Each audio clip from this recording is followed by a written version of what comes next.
You're listening to Ernestly Speaking, the only weekly podcast that covers friends, foes, and anything that goes. And now, for your badass host, Ernest Owens. And we're back for another episode of Ernestly Speaking with your host, Ernest Owens, myself. So, it has been quite the week. I know some of y'all have been following me like, oh my goodness, this new episode, we need to have it. And I agree. I'm here.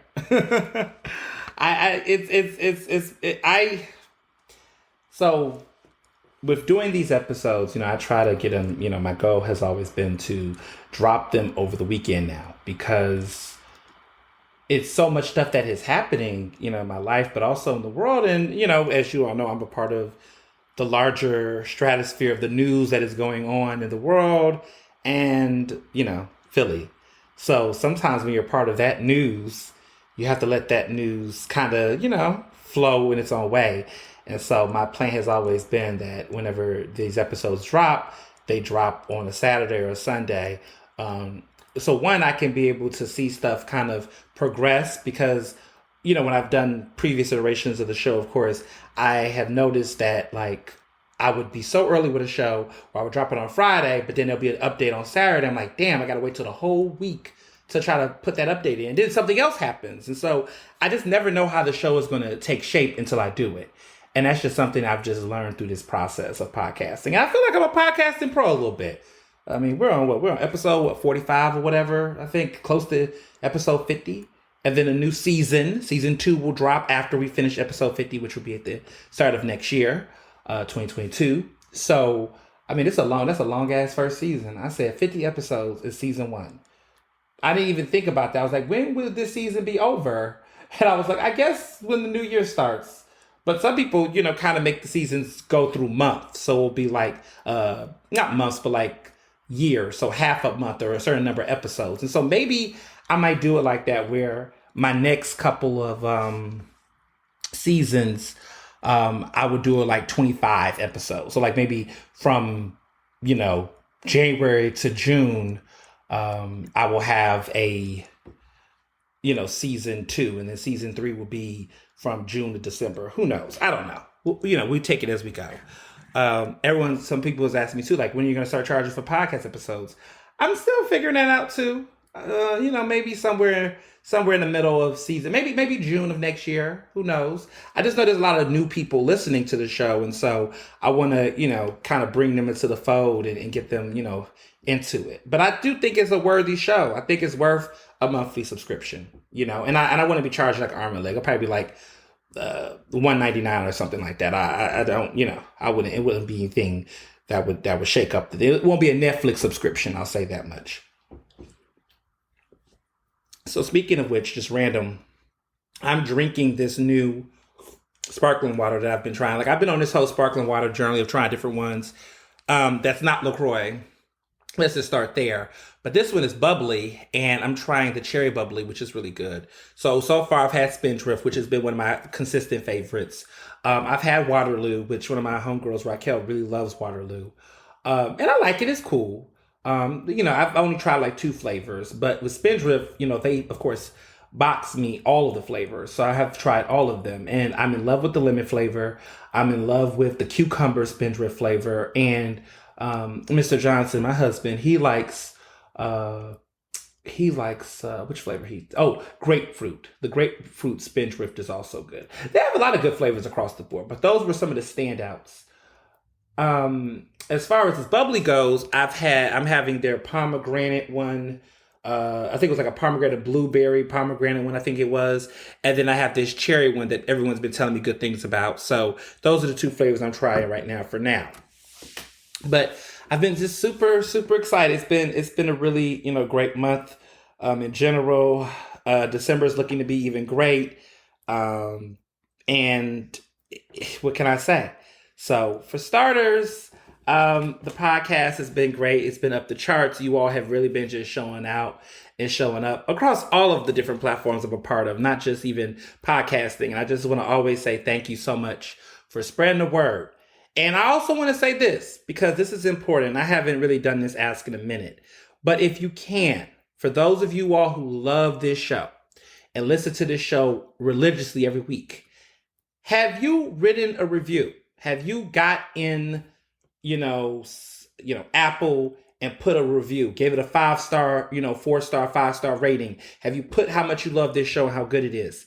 If not, please do that, because as I advance and I touch on really important topics of race, and this show gets a lot of notoriety and it's getting up on the charts, we are getting situations where there are, of course, haters and trolls and white supremacists and racists and folks that, put mean comments and just say hateful shit. And so I know that I don't care what they have to say, but I think that for the sake of the podcast and for what it represents, the show is clearly not what is being described by some of the haters and trolls that do put up reviews. So I know that there's more love for the show than hate, of course, because how many of you all message me, send me notes, all of the good love you all give to the show. My ask is simple. Write a review. Write a 5-star review. Say something nice if that's how you feel. I'm not forcing you to, but it would really mean a lot. And it would help, just continue to keep the show, getting that high rating so it can get the reflection of the show that it is his best interest. And I just want to say that because people always ask me, how can I support the podcast, outside of subscription? I'm always like, just keep listening, tell your friends. But it just hit me the other day when I was looking at the reviews and stuff, like how much, so a lot of the things that people tell me in my DMs or tell me, in person, it isn't necessarily always reflected in that, because I'm not asking people to take the extra step. So I'm asking people, take the extra step. Write a kind review. Say something nice. I do that for a lot of the podcasts that I listen to outside of this. I have a great friend of mine, Travell, and they have a podcast called Fanti, which is Fanti.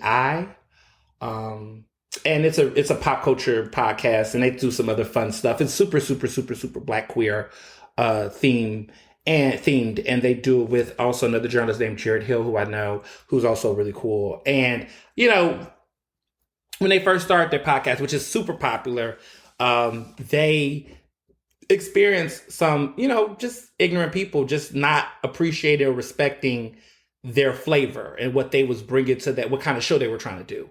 And a lot of the comments did not reflect the content. Like when I was reading what the people were saying in the reviews, I was like, this is not what this podcast is about at all. Like, are y'all but you just realize that's not their intention. Their intention is to mislead people. So I'm very much so, thinking about my show and what I want to do in marketing. So please, please, please, please write a good review, spread the word, and I thank you. So I got my booster shot update. I got a booster shot. I got the CDC approved on Friday, earlier this month. On Friday, the CDC approved for all adults to get boosters. You can get Moderna, Pfizer, but you can get a booster, and it's for all adults. It's safe. It's fine. Get one. So I got one. I got one, of course, by my favorite doctor, Dr. Ayla Stanford, at her her health and equity center in North Philly. It was a great experience. The day I got my booster, Larry Krasner, the district attorney, was also getting his booster at the center, and also Patty LaBelle. Yes. Patty LaBelle, me, D.A. Krasner, and others were getting our booster shots on Friday. So that was a pretty cool experience. But she's, Dr. Ayla is I can't praise her anymore. But it was a great experience to go there and also go to the center, which, funny thing is the location on 2001 Lehigh Avenue at Deliverance Church. But now it's been turned out, this particular part of it has been turned out into a complete health center. And that was where she was first doing her initial vaccination. So I've gotten all of my vaccinations from Dr. Ayla Stanford at that building, but now it's a center. And I'm just thinking about where I was January. You all know through this journey, because I've been, talking about it on the podcast, that I started off going there, and it was a chaotic time. It was a time where people were still hesitant, scared about the vaccinations and all that. And here I am going to this place getting shot by her. And then next thing I know, here I am nearly a year later. And that same building is now a center. She is now providing other types of treatments and checkups and things. And what was so cool about going there is I got a health checkup as well. And that was dope. My blood pressure is good, which made me feel really good. I'm in good shape, you know. I was like, okay, checking blood pressure, weight, all of that. So it was just a really good experience. And I just think what she's doing around health in the community and what she's doing to really get people talking about this is no joke. And I'm just really grateful for her and what her staff is doing. It's a very diverse staff of future Black doctors and other practitioners, and they're just really getting it done and having great conversations with the community about this. Because, you know, as you all probably do know, the CDC is about to probably the next couple of weeks approve a COVID treatment pill, which should not be confused for a vaccination. It's a treatment pill that they're saying is been showing results that's really effective. And, you know, I'm just sitting here like, grown-ups, has it gotten that bad that y'all are so scared to get a damn vaccination that you have to now go through this new route of taking pills because you just can't sit your ass down and get a goddamn shot? It's just, it's people, man. I had to sip on that. But that being said, I got the booster. I recommend people get the booster because cases are going up across various parts in the country. Vermont, which has like, I think a 60% vaccination rate or something like that, really high vaccination rate, they're seeing actually a higher vaccination rate. They're seeing their cases go up by 50-60%. The cases go up 56%. Their vaccination rate is actually higher than that. And they're seeing cases go up. So it's about to be winter. It's flu season, which I hope y'all were getting y'all flu shots. You should still get your flu shots. I know people have been doing this thing where they're getting the flu shot in one arm and getting the booster in the other arm. People are doing that, which I'm not judging them. That's y'all bold. Okay, you just like, look, shoot me up. Personally, I would just feel like I would be super exhausted. So what I did was I got the flu shot in early October to get it out the way. And then I waited for the booster because I wasn't eligible for the booster until recently. But a lot of some of my elder friends and colleagues, they got the booster early, but they also got the flu shot at the same time. No one said that they had any problems. They just said that, they would feel a little tired and things like that. Here's something that's important to note to my millennials and some of my younger folks and even others. I got a half dose of the booster. I didn't need to get a full dose of the booster. I don't have any extreme pre-existing conditions. I'm not over the age of 65. I don't have any other, I'm not HIV positive. I don't have any other underlying chronic issues that would require me to get a full dose. I was talking to the practitioner when I was getting my booster. And what I was hearing is that there are some people who are going and they're just getting the full dose, which I mean, you can get the full dose, but what is happening too is what I loved about being at Dr. Ayla's care is that they're actually doing the checkups and asking the questions before giving you the dosage, because they don't have to give you a full dose if you don't necessarily need it. You might just need a half dose. And so my recovery rate from the booster was quick. I didn't really have any major grogginess or any feelings like that, to be honest.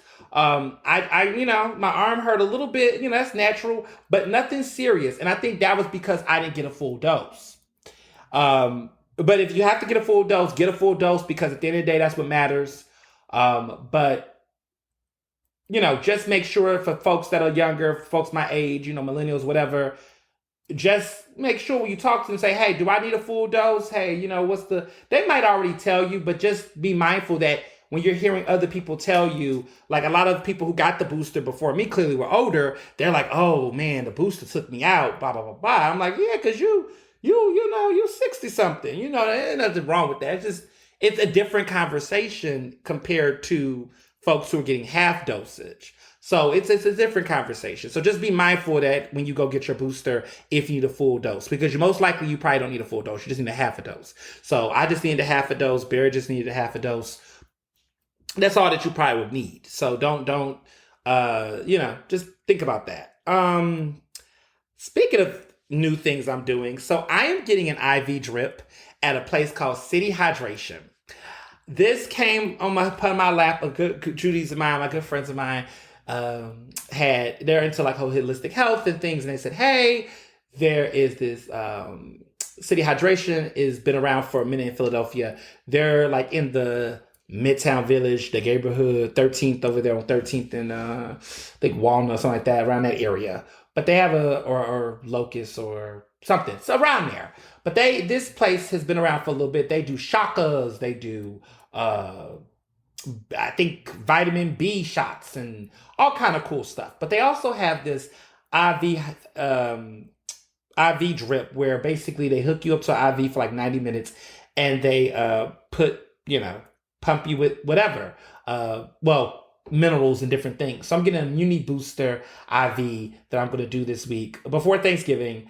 And I'm excited because apparently it raises your energy levels. It's fun. It's dope. And I'm going to try it out and do my thing. So what I've heard, and this is what I'll say, that everyone I know who's done it, I mean, people in there say it's a bunch of crap. Some folks say that. But a lot of people say, actually, it do work. You do feel this instant jolt of energy.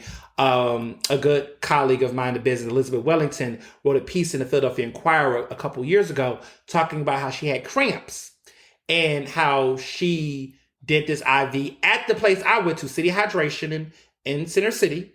She went to City Hydration. She got an IV, drip or whatever. And she said the moment she got it and she sat there and she did it, she felt this instant, energy, and her cramps completely got resolved and all of that. I don't know what cramps feel like, but I was like, damn, okay, that's something that must be, look, I want to try it.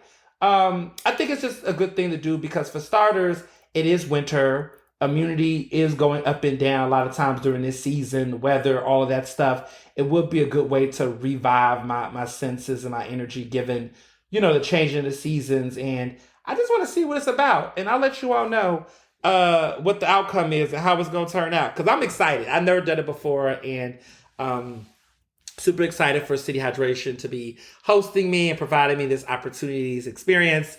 And so, I'm going to see what's going to give. Now, what I heard from my lovely trusted doctor, what I heard from Dr. Ayla Stanford is that she told me, that for people who are doing this for a particular vitamin or something of that nature, you might want to first talk to your health physician to do a blood test to figure out what are your deficiencies. So if you're vitamin D deficient or, whatever, get something that fits that deficiency, because if you get something like a particular vitamin boost where you already have enough of that in your system or whatever, you don't want to increase the levels of vitamin C in your immune or whatever your body, because that can basically create other problems. Like if you have way more vitamin C, but you're lacking vitamin D, maybe you need to get a boost that's going to give you more vitamin D or more zinc or something. So talk to your physician or health physician to figure out what that looks like for you, because it changes for different bodies and things. That was the one thing I would say up front.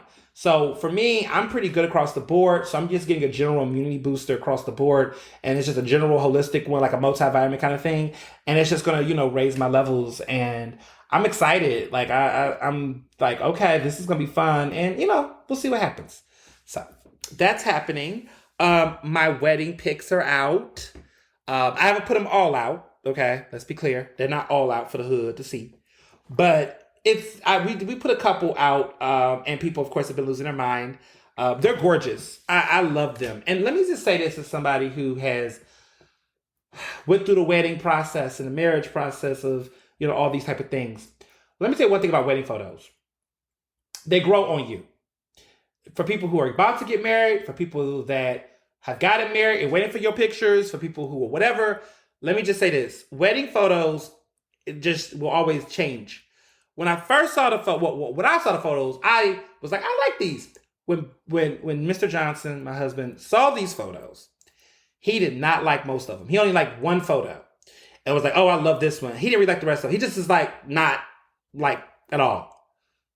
A day later, he's like, oh, that one's look good. That's a really good one. I like that one. Wow. A couple of days later, over dinner, we went to dinner. We went out to Indian buffet. He's like, wow, these pictures really came out nice. See what I'm saying? And that's like even me. Like I liked most of the pictures when I saw them. But as I began to look at them more and more and just began to really take some time to process them, pictures that I had kind of recently ignored, I went back and was like, that was a really great photo. So that's how wedding photos are. I tell people, take shape. Let them take shape. They grow on you. The memories, the feelings, the vibe. You see things, your eye just change. But photography do that to you. Certain things you don't like versus what you do like will change. And that's what I've learned. It's only been a couple of days since we've had them. But I would say that when we first looked at them to where we are now, it's an entirely different mood switch. And also, too, when you see what other people like. Like I shared the photos, I shared a variety of photos. Like I did like a wedding photo dump. And I put some of the photos. It's funny to see what the pictures people like compared to what you like or what excites you. Details. But he did a good job. The photographer is Derek Dean, and he is a Black photographer who we had, and he did these incredible photos before the wedding. We did our photos before the ceremony. We did the photos the day of the wedding, but we did them before the ceremony. It was a whole photo shoot. And I know Amanda, Jamarcus, and all them listening, they know. It was a production. But listen, that's the thing. When you pay for excellence. And when I looked at those photos, I said, we really did the damn thing. We really did a real full out wedding. It was a real production. I'm so proud of myself. I just, they said, what's the biggest accomplishment in your life? I mean, next to having my own business and that, I would say getting married, like literally getting married and having a whole wedding, because it really was like, damn, like we did not do anything. We did not cut corners. Everything was immaculate, and we really did. I was like, damn. So I was happy with the photos. Like all those little pieces, like we're starting to still see parts of the wedding come alive in different ways. And I told myself I was not gonna be that person that's gonna be like all in my wedding forever and ever, and we'll shut up about it, right? I will promise you all that I will by the end of the year. But y'all gonna have to understand, this is my first wedding. This is my first marriage. And I'm not throwing shots at people who've been married multiple times. Do what you gotta do to liberate yourself, boo-boo. Okay, let me let you know this right now. Do what you gotta do to free yourself. If it takes you 2, 3, 4, listen, I'm not judging. But I'm just saying, I am 30 and I am in my first marriage and my final marriage, let's be clear. And so I'm going through all of that, glow. And it's only been a month. I've technically had a full month of marriage, which has been fun. Everyone's been like, what's changed? What's different? Well, I'm going to keep this very, G-rated. That's all I'm going to say. But I will say that I don't think much. We've been together for a minute. I would say maybe... I'm going to keep it very G-rated. I'm going to say that. I think certain things in different departments and different places of my house that I'm being classy, respectful, those elements have definitely increased. Intimacy has increased significantly, I think, in ways that they were already great, but you just always realize things go to different heights when you're married. Who would have ever thought? That's all I will say. But things do change. And not necessarily completely like a character change, but just, I don't know. I think, when you say you do to someone, something just I don't know, something just feels different in a good way. That's what I'll say. So we go from good weddings and good times to guilty verdicts and non-guilty verdicts. So Johnny Doc, okay, who I talked about a couple podcasts ago.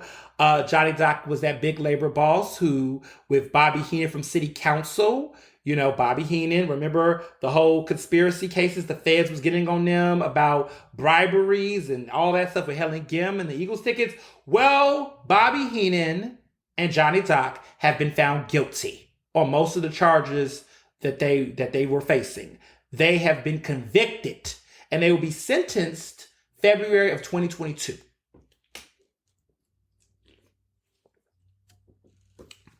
I could hear, okay, when that guilty verdict came, and some of y'all saw on my Instagram, I was Joe, as they would say, hype, as the Phillies say. I was drawing. I felt like it was a Super Bowl because I just felt the earth shatter. You could hear Philadelphia politics rumble when that guilty verdict came. Because for so many people, I've been covering Johnny Doc. I've been covering Bobby Heenan for over 5 years. I've been talking about some of the rumors, the investigations, the probes. And, people just thought I was crazy. I was being gaslit. Have y'all noticed that pattern that I've just been having this pattern throughout my career of being gaslit and then being found right? I know, it's like a broken record. Not for me, but just for people. Like, I always get underestimated and then be found right. But, that's how it is for black queer people and for black women too, shit. It's just the same pattern. But anywho, I took a lot of shit when I, started off in my career covering him. Johnny Doc and his labor in the speculations, and Bobby Heenan, the pro. I was like, this isn't looking good. This is embarrassing, and a lot of people did not like that. They said, oh, Ernest, you don't know how Philly politics work. It's Philly politics as usual. That was always the key phrase, was that it was Philly politics as usual, that this is the way the game is played. This is how the sausage gets slaughtered. And I really was like, this can't be. And it was funny because everyone thought the jury was going to be hung or they was going to be found not guilty. But I just had this faith in my heart. I was like, this just can't be. And there were many elements why I think that the guilty verdict did happen. I think it happened because across Pennsylvania, the jury was a Commonwealth-wide assembly. It was not just Philadelphia. Even though, let's be clear, Johnny Doc's money, okay, Local 98, they are the largest independent campaign contributor in the Commonwealth of Pennsylvania. So their money is long and tall, and it stretches all throughout Pennsylvania, to be clear. But at the same time, I was like, if it's a Philadelphia jury, I could see it being biased. But it was not. This was a federal case, which means the feds got to be able to, treat this case like it's a larger case that was not just a Philadelphia-centric juror. So that made a difference. I think the jury composition made the difference. Also, I think that we're in a different phase where people ain't stupid. We know what political corruption looked like. They had wiretapped those calls. They had, the feds' conviction rate is no joke. I keep telling people that. If the feds come for you, you're not getting out of that motherfucker scot-free most of the time. You just don't. I don't know too many people. It's like only one person I know. Larry Farnese, who was a former state senator who recently lost last year in his re-election bid. Larry Farnese was the only one who was able to get out of that situation when he was indicted. But he bounced back, and those charges were dropped. He made it out. But everybody else, if they make it to a trial, if they go through the process, it's a situation. And it's and I tell people it's something, So I'm curious to see what's going to happen. We have a city council member, Kenyatta Johnson, who's in South Philly, black, elected official. Him and his wife are currently indicted along with some other folks behind some quid pro quo allegations and some other, racketeering and other shit I hear. That they're under the wire right now. And it's sad because, he's a Penn alum. He has two young children, they have two small children. And it's just going to be interesting to see what happens. But this is no joke. I feel like what's happened with the Bobby Heenan situation and Johnny Doc, of course, that's a little scary. That's a little worrisome. Well, if you've been following this podcast, you should know these names. So, interesting enough, Johnny Doc resigned from Local 98 leadership. He's had to resign from all those positions. And Ryan Boyer is now the president, the manager, the business manager, top boss of the Building Trades Council, which was previously held by Johnny Doc. Ryan Boyer, a black man, which you got to remember, connect the dots. Ryan Boyer, I just talked about him last week. Ryan Boyer was the business manager of the Laborers District Council, which is, of course, that was that group that really represented a lot of black union workers. He received the Ernest Owens PABJ President's Award, and his organization gave $10,000 to support the Philadelphia Association of Black Journalists and support the organization. And he has been a big supporter of me and the work that I'm doing.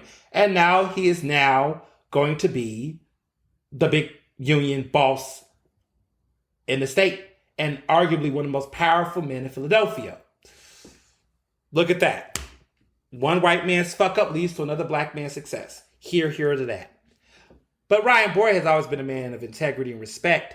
And it's good to see him in this position, his role, because he has been keeping it clean for a while.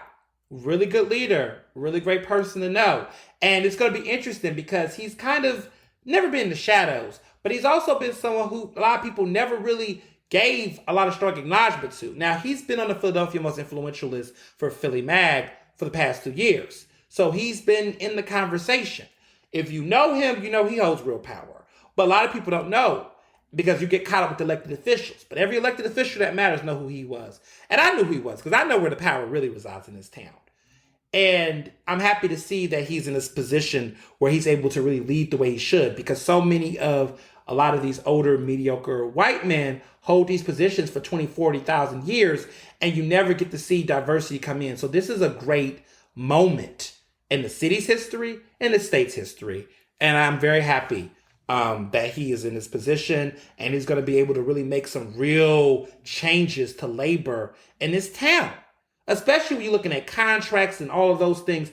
This is a big damn deal. So I would have been remiss not to acknowledge some of the instant pushback and backdraw and progress that's coming from this. So, and also let me just add that for Johnny Doc, this is only trial number 1 for him. He has 2 more trials that he has to still undergo. And we don't know what the sentencing is. We've heard speculation that there will be appeals. Bobby Heenan showed up to city council. He doesn't have to resign until after he gets his sentencing, which is in February. But I'm just kind of like, dude, just take yourself out now. Resign. Why do this? Why go down this way? We don't know if he's appealing, but it's just like, to me, resign. Get out of here. And then Kenny, the Mayor Kenny, who has had a close relationship with Johnny Doc for years, of course, he's being real funny about how he don't have an opinion. You are the fucking mayor of this city. You have an opinion. You should have an opinion. But, you know, this is what happens when you're dealing with an emperor of no clothes. Let me just get this one out the way because it has to be discussed to a degree. But then we're going to move on. But I know that this has to be discussed since we're talking about verdicts and shit. So while Johnny Doc was found not guilty of Bobby Heenan this week, Kyle Rittenhouse is found not guilty. And here's the thing. No surprise. But then, you know, I was like, I've been processing how I wanted to talk about this because each, you know, my mood evolves and it might change next week or next day. But like, you know, at some point, white people, because it is just, do you get tired of the performance of the acting of the, oh my God, that is horrible. Like, okay, fine. But like coming to black people and doing the performativeness of it all, I just can't. I can't take. And I think that that's just the thing that annoys me now. I don't even get annoyed anymore about the verdicts anymore because you just know what it is. I just don't know why people expect something just in an unjust system. I feel like the moments we do get quote unquote justice is a miracle in a system that's supposed to be guaranteeing it routinely. Like justice becomes a miracle. The fact that it becomes a thing that's like a rolling the dice, like the fact that justice becomes something of luck when it's supposed to be a guarantee, lets you know how fucked up we are in. But I knew this, we knew this, it is what it fucking is. I mean, we could talk about dismantling the systems. It won't happen in my lifetime, I know that. I just have to just go, you know, I just have to go. I just have to, guard my joy, maintain my peace. I didn't give too much energy to it on social. I do one post, but y'all love it. Y'all live for it, don't y'all? I look at what y'all like on the Instagram and the Facebook sometimes. Y'all gravitate to the mess. Not that I'm judging you. But the cute stuff, yeah, that's cute, it's fine. You like the mess, though. When I talk about the white supremacy and racism, y'all go up for that. And y'all go for the wedding photos, too. But it's like either has to be the most extreme level of joy in order for it to be loved. But I could give y'all the most, flat surface take on drama. And it's like, boom, boom, boom, boom, boom. I guess it speaks to you. It's universal. I get it. But like,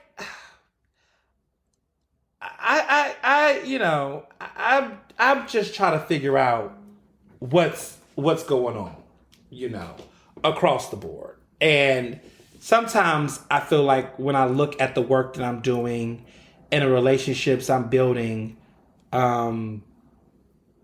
it's important to me to find situations, support systems, and relationships that mean something, and that's important to me, because it. Yeah. I would just say this. One of the things that I have found that has been the case with this type of stuff, with the Kyle Rittenhouses and stuff. Let's just get to the bottom line. Okay, white privilege, we know this. The white boy got away with something that Trayvon Martin, never got the justice for, right? We see countless cases where when we see similar things, we never see this. And it hurts because we keep looking and we're like, why is this happening? Why is this black man, why do we concede this? But we know what is given. The judge was looking like he was the 13th juror in that trial. I mean, it was obvious what was happening. And what's funny is that everybody was acting like Wisconsin was going to go up in flames. Acting like it was going to be this huge, they was going to tear down the whole city. I just want people to understand that you're never going to be able to predict black people's moves.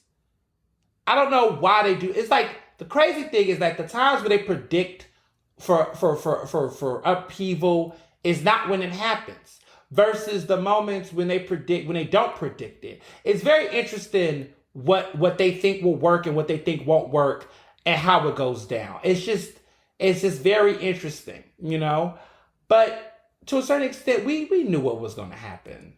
And here's the thing, Kyle, this is a podcast. I have to remind myself there are some things I can't say on this show that I will just have to call a friend and tell a friend. But all I will say is that when you think about people like him that will get all this attention and fame, his life is not going to be that red carpet lifestyle that you all think it's going to be. It looks like that right now, but I think of George Zimmerman. Look how George Zimmerman turned out, right? He got found not guilty, and everyone thought his life was going to just be, he took on he embraced all of that racism. He embraced all of that anti-blackness. And look what happened to him in the end, how he ended up falling apart. I think that's going to happen to Kyle too. If I was a betting man, I think that, first of all, he's a child. Second of all, he's going to fuck up. And third of all, when you're in any situation that's highly divisive like that, there's extremes on both spectrums of how people will take to you. So I don't necessarily think he understands, like, these conservatives, these racists, these people that's gassing you up right now, they're exploiting the fuck out of you because they want to make a point. But when they get over you, and that fame or whatever that attention you're gonna get is gonna go away, it's gonna do a hurting on your psyche. And there's situations where I tell people, leave it with the people that be. Because it's gonna do what it's gonna do regardless. And it doesn't require a personal intervention. I was talking to a good friend of mine earlier today about in life, and this is hard. This is a practice I've had to practice, that I don't have to get vengeance directly. Sometimes you just have to ask yourself, what do you really want? Not the action of seeing a person be hurt, but what do you want in the situation, the outcome? Let's say you have a breakup. What do you want to break up? The answer should not be, I want my ex to feel pain. That does nothing for you. What do you want? Like, what do you want? And in my experiences, in the past year, when I think about times when I've been betrayed or lied to or done wrong by a person or an organization or any situation, I ask myself, what do I want out of the situation? If it's a friendship that I cut off, if it's something I left, what do I want in a situation? What do I truly want? And so when I started asking myself what I want, I was like, in a certain situation, I was like, I want to be able to get out of this and not have to think about it again. Be out of this and be able to move on quickly to newer opportunities or experiences. I want to be surrounded by people that actually give a fuck about me. I want to be around real people. I want to, get on to my next opportunity without having to look back. That was the things I wanted. And when I focused my energy on that happened and that fulfilled me. And to the point where whoever did the harm or whoever came in and disrupted whatever I had going on, I didn't even care. I didn't even know where they went. They disappeared out the equation because they didn't matter in what I was trying to go next. I just want people to process that. Like, a lot of times we think the answer is, well, that person who did this, they're going to pay. Yes, they'll pay, but that shouldn't be your end goal. Let the world and the universe address that. That's going to happen in its own way because karma is a bitch. And I really believe that. I believe it because there are people, I could tell y'all, I could, every single, well, y'all seen some of the shit that went down Mark Lamar. You didn't see some people who have that karma. I believe it. I am a true believer of that because I've seen situations where ex-friends, people I dealt with, where I was in these contentious relationships with people and dealings. And when I left, all I wanted was to move on fast, quickly, and not have to think about or deal with whatever that disrespect was. Like, to not harp on it. I didn't want to harp on the past. I wanted to move forward in a way that kept me sane and whole. I'm not running away from lessons learned. Let me be clear. But my mindset was, I want to start the process of healing and recovery fast. I don't want to dwell in misery or bitterness behind something. I want the immediate to get into that space faster. Not ignoring what happened, but moving on faster. And so my moving on rate has gotten better through time because where I used to be a long time ago was it would always feel like a long going saga. And that shit is draining. All that shit is draining. And it's like the person that's the bitter ass person that you don't want to deal with, they love that because they want to still play a character role in your life. You got to omit those people like words. Strucker White said, omit these words. I have to omit these people. Like, you just have to just say, look, it ain't happening. It ain't working. It's all good. And we can move forward. Like, you just do that. And then whatever happens to them and how it happens to them, it will do what it's due. But you know what? It don't matter to you because what you really want, that's what you should be focused on. And so when I look at Kyle Rittenhouse, people will probably want a lot of bad things to happen to him and want to feel like they want to teach him a lesson. Listen, what do you want in that situation? My mindset is I want the community to be in a space where we do not feel deferred, that we do not feel discouraged not to keep going and living and pursuing joy. We can't do nothing to Kyle Rittenhouse that isn't going to come for Kyle Rittenhouse in his own fucking right. And I really, really mean that. What we got to do and what we should be on is getting to the place of what is next for us. What are we going to do to continue to replenish the necessary energy and power that we have? That's where we need to be at this point. He's antagonizing because he does not know who he wants to be. Tucker Carlson, all the Republicans, all these conservatives, all these idiots on TV, they are antagonizing because they literally do not have no sense of self-fulfillment within themselves. I understand this as a journalist. I understand this as a Black queer person living in this world, that when you see a group of people that all they can do is troll and antagonize, that is because of the fact that they do not feel good within themselves, along themselves. Like, if it was so good to be on the other side of this issue, why do you feel like you have to keep fucking with Black people? Like, if being white and being in that type of headspace is so glamorous and so woke and so popping, why do you gotta tell us about it? Just go white, be white somewhere and do you. Why do you have to continue to disrupt and fuck with everything we do? Because you don't feel complete without us. Because the moment we left that plantation, you lost your sense of self and identity. White power has always predicated off of the notion of putting their foot on Black people's necks. When there are no necks to stand on, what do they stand on? Nothing. They literally need to be in a space where they feel like they have control. And I'm not giving them that control. We're not giving them that control anymore. That's why they keep finding ways to stop the things we're working on. Stop our books, stop projects we're doing, consistently trying to ban the shit we're doing in libraries, trying to do all this because they can't take it. They can't take.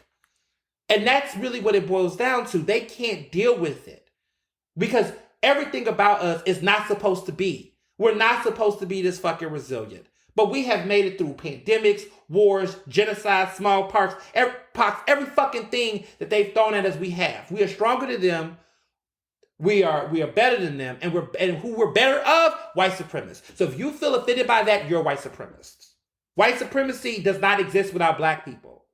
They can't have anything without us. The whole point of them feeling like they're relevant comes after our excellence. There would be no white supremacy if there was no Black excellence. The whole point of them feeling like they have to say white power is because they feel intimidated. When you a bad bitch, you don't have to say anything. You don't. You don't have to respond. Why respond if you know you're that person? If you know you there, why have to do it? Why have to create swastikas? Why have to create all of these things? Because you're inferior. Because deep down inside, it's all insecurity. It's the person that walks around and say, I'm all of these things, but they do the weakest shit because they don't feel that way inside. It's a bunch of fragile, insecure, dangerous, reckless people with resources that they don't deserve and earn, and now they're weaponizing to harm everybody else. It's disgusting.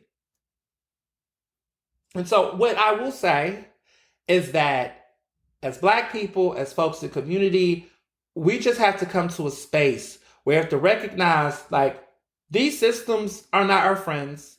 They will have a moment of, wow, look at that lucky day. But we should always remain critical of the system. We should never expect and hope anything. We should always be vigilant. We should always be reflective of it. And we should not keep beating ourselves up every single time these things happen. We just have to come to a space of realizing this is the reality we've been in, and what are we going to do? And for the white people and others around us that keep doing the pity party shit, if you're not coming to the table with solutions, resolutions, reparations, opportunities, access, if you're not coming with that, if you're not coming with the helping hand, because maybe you don't have that, right? Then what are we talking about? And I said this a couple of episodes before, but what are we talking about? Because I'm so sorry. I hope you're having a good day. It's not going to do anything for us. It actually is more infuriating, actually. It's infuriating. In the words of Jill Scott, maybe we can just be silent. Maybe we can just be silent about it if you're not going to talk. If you're not going to talk with a plan or purpose, the rest of this is for the birds. That's it. That's the post. I mean, that's all I could give him. That's all. All right. Let me tell you. Speaking of things, this Travis Scott situation is not getting any better. I'm hearing $2 billion lawsuits. I'm hearing $750 million lawsuit.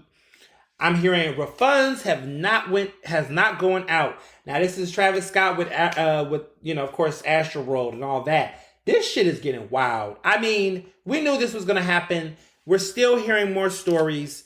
It's nuts. I've been following it. It's not been quiet. It's just that there's just been a lot of weird, stuff going on about the nature of the relationship with the fans and what he's trying to do.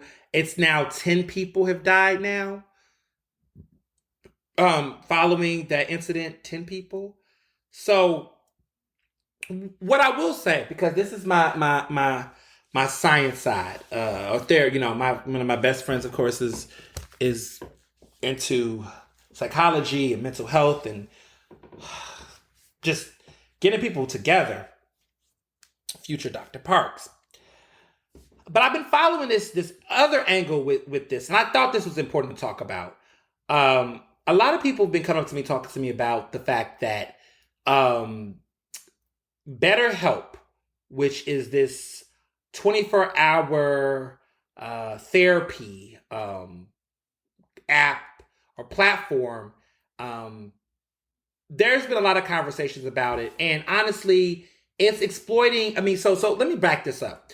So Travis Scott has been offering people who was at Astroworld, who was, dealing with the trauma and grief, he's offering them a 1-month free subscription to BetterHelp.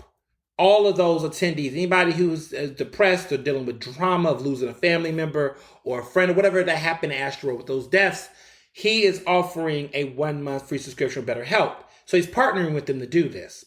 So what people don't understand is that after those Astroworld attendees were already exploited for that profit, they're now being told to use this platform that is really exploiting people's privacy and data, again, for profit. And also, it exploits the therapists that are using the platform. And I had looked into this, did some research, and was looking into what was the issue with this BetterHelp site. So basically, it's a platform that's like open 24 hours a day, 7 days a week, and you can go online and you can chat with somebody about your feelings. And these are professional licensed therapists that go on there and they talk to you and they communicate with you. There's a lot of shit first of all, from what I've heard from therapists and people that's working in this field, because I did some prior, research and conversations. What I hear is that one of the issues is that there's been a lot of criticism around this idea, this model of a 24-hour service like this, because it's like people should not be codependent upon a therapist in that way, where you think you should have access to somebody 24 or to any type of service like this 24 hours, 7 days a week, because that's not realistic. And it's also not healthy, and it's not as exhausting as a mechanism. So that's just not a good strategy to create boundaries, because boundaries is important in therapy. It's important in life, but you should have boundaries. So that's one issue that I keep hearing from any of these sites. So before I even get into what BetterHelp has been allegedly doing, just the idea of the concept within itself, I hear is problematic. The other issue is I'm hearing that these therapists are not getting paid that much per hour. They're getting paid like $20, $30 an hour. Now, let me tell you something. Some of y'all might be like, $20, $30 an hour? Sign me up. I'm sorry. Therapy is a real emotional draining service. It's a talent. It's an expertise that took several years of people's lives in academia, research to get that doctorate, to take time that could they taken away from best friends, miss movie screenings, shopping. Okay, I'm projecting. It takes a lot of time for people to work to get the doctorate, to get the PhD, to get the certifications to do this type of work. If you think that level of expertise is worth $20 an hour, exactly, okay? I'm not saying that all work isn't important work. Everybody's work is important. Amazon workers should be getting paid more than what they are getting paid. I'm not saying that the rates are everywhere. Everybody's rates should be going up across the board. Okay, we just live in a fucked up capitalistic society that does not appreciate labor in general. But what I'm saying is that $20 to $30 an hour, these people are typically getting paid $100 and higher an hour. Okay, maybe not lawyer fees, but they're getting paid more for those therapy sessions. If anybody has a professional therapist or anything, you know those hourly rates, honey. Okay, you better come in here and know what you're doing, or have insurance, or work through a company that is providing that supplement. I think they call it. I know some people are doing it like it's a particular term, but they recess or give rebates to people. Like they pay for some of it up front, and they pay for they compensate for some of it, and I think that's a good way to help reduce costs for people who can't afford it. But there's also other affordable methods and ways to get these services. But that being said, BetterHelp is not paying these people good money. And the thing is that, to be clear, therapists who's in this profession, they don't go into it for I'm trying to be rich. I mean, there's people that make healthy money, but they're not trying to. People who do therapy do not do it for the sake of trying to be rich. They do it because they recognize there's an issue in the world, and this is their contribution to making the world a better place. It's a necessary work. It's a necessary labor. And they understand that this is their contribution and their God-given talent and gift and pursuit to it. It's a certain type of person that can do that kind of work. There's no doubt about it. Again, BetterHelp does not seem to have respect for those people. Plus, the people who are on the platforms. They are asked so much information that goes in a digital space that can then be used for commercial consumption and all kind of shit. This is exploitative to the patient, but it's also exploitative to the therapist. And there are therapists who are not happy about how this works, but then they also at the same time, with the pandemic, jobs and opportunity, scarcity of resources are in positions where this is how they can make some type of income, because not all those jobs, those great therapist jobs and departments are open. It's a very tough space. But companies like this are being supported and backed by multi-billionaires and really rich people who think that this is, like they're doing something to support this, Oh, this is a great platform. Everybody could get therapy. Yeah, it's these stupid, like basically Whitey on the moon, basically, Zora Neale Hurston told us this, there's always this need of, rich white people, billionaires, men thinking they have the solution to everything, that in their imagination, they thought this was what it should be, without actually saying to themselves, do I have a fucking degree in psychology? Do I actually know this business? Or do I just sit somewhere and think this is okay? And then there's always our betrayers, right, in the field, that because they want to make themselves famous and they want to exploit the system, they give the cosign to shit like this, when most of the academy and the therapists and people involved are like, actually, this is not functioning and working well. So it's very interesting, but I just think Travis Scott, man, from having a former Baltimore mayor as a spokeswoman to partnering with BetterHelp, like, are you not taking any time to vet shit? Maybe, like, are you not, like, I read the letter from Chuck D, y'all. Chuck D is saying, Travis Scott, basically trying to say this is not really Travis Scott's fault. It's really, Live Nation. Listen, it's all their fault. Because at the end of the day, Travis Scott was not just a musician. Travis Scott was the producer of this show. He was the ringleader. He decided to take on that additional role. That's why I try to tell people, stay in your lane. Because when shit goes down and you don't know what to do, it's going to still fall on you. Because you signed your name. You want to maximize profit. You wanted all the money. Because when the checks would have rolled out, Travis is going to be making more than just what a performer would have made. So therefore, the liabilities do fall on him. But I'm talking to a brick wall. Sidebar, just because I do want to get this out the way, because this has been talked about too, slightly connected, is that, have you noticed in the Kardashian tribe, of course, Travis Scott is the baby daddy to Kylie Jenner. They have 2 children together. And now, her sister, Kim Kardashian, is dating Pete Davidson. Now, I don't understand. Does Pete Davidson have the magic stick? I'm just trying to figure out why. I maybe this is out of my reach, no pun intended, but just like, everybody's dating him. I'm not making any judgment about his looks or anything.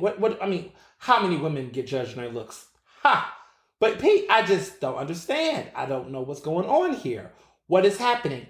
I feel like, and I've heard this theory. First of all, congratulations to Kim Kardashian for dating a white man. Yay! They're now exploiting like rocker dudes now, or dudes that are like on the far end. Because, well, Kourtney is dating Travis Barker, not to be confused with Travis Scott. And he's a rocker, and she's having a good relationship with him. They're like really in love. And this is great because she left that toxic ass Scott Disick. She's always dated white men. She's always never tried to do what her sisters do. Courtney has shown herself to be the better of the bunch. She seems to be the one. She was married, had the kids. She never really caught up in that. And she's the one who actually got Kim together at one time when she smacked it that time on the wall. And Kim's all that tanner Kim had that gave her that melanin was all on that damn white ass wall. I'm just saying. Listen, Courtney has always been the most consistent Kardashian out of the group. She's been consistent. Now, I think Kim is basically with Pete. One, because she can't take that her sister is having a moment. And I also think, because Courtney, her moments are very low-key. And I like that for her, because she likes to just be to herself. But Kim, I feel like, is fading. She don't like it. Kendall's somewhere chilling right now, for now. Kylie's just become the new girl in the group. Like, she's really the ongoing, tabloid fodder. And Khloe, when she's not changing her face for 5,000 times, it's always something going on with Khloe. But I think Kim is trying to, once again, take up the spotlight. She saw Courtney getting that good buzz. Then here she come. And it's interesting that she's dating men in the same genre. Pete Davidson and Travis Barker is in the same ilk. They're not rockers, but they're in the same type of ilk. And I just think it's interesting that she's trying to do something different. Because had she been with another ball player or rapper, we would have been looking at her like, oh, here you go again. But I feel like after dating Kanye, you really can't date no one else in hip-hop. Nobody in hip-hop, I think, will want to talk to Kim. Because after Kanye is to many a goat in this industry. You can't go from, like, who else? Because he is the highest of the heights when you're talking about hip-hop royalty. She had hit the height with him. Who else? Jay-Z is Beyonce's, and he would never. Who else could you talk to? I mean, Lil Wayne, probably that would never happen. But let me say never. But like, you just, there would have been no one else that would have allowed, it would just not been a good look. And then, of course, the other sister got Travis Scott, so she couldn't take that. I mean, Drake, maybe? Drake? That would be fun and petty.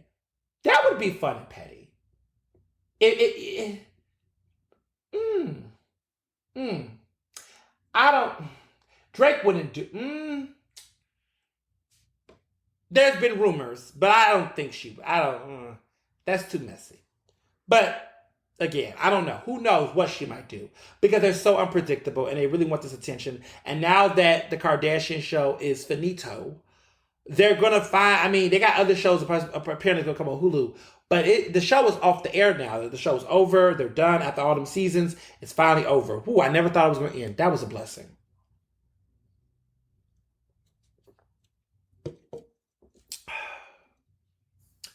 Woo. So, Kamala Harris, Vice President Kamala Harris. Kamala Harris has been under fire.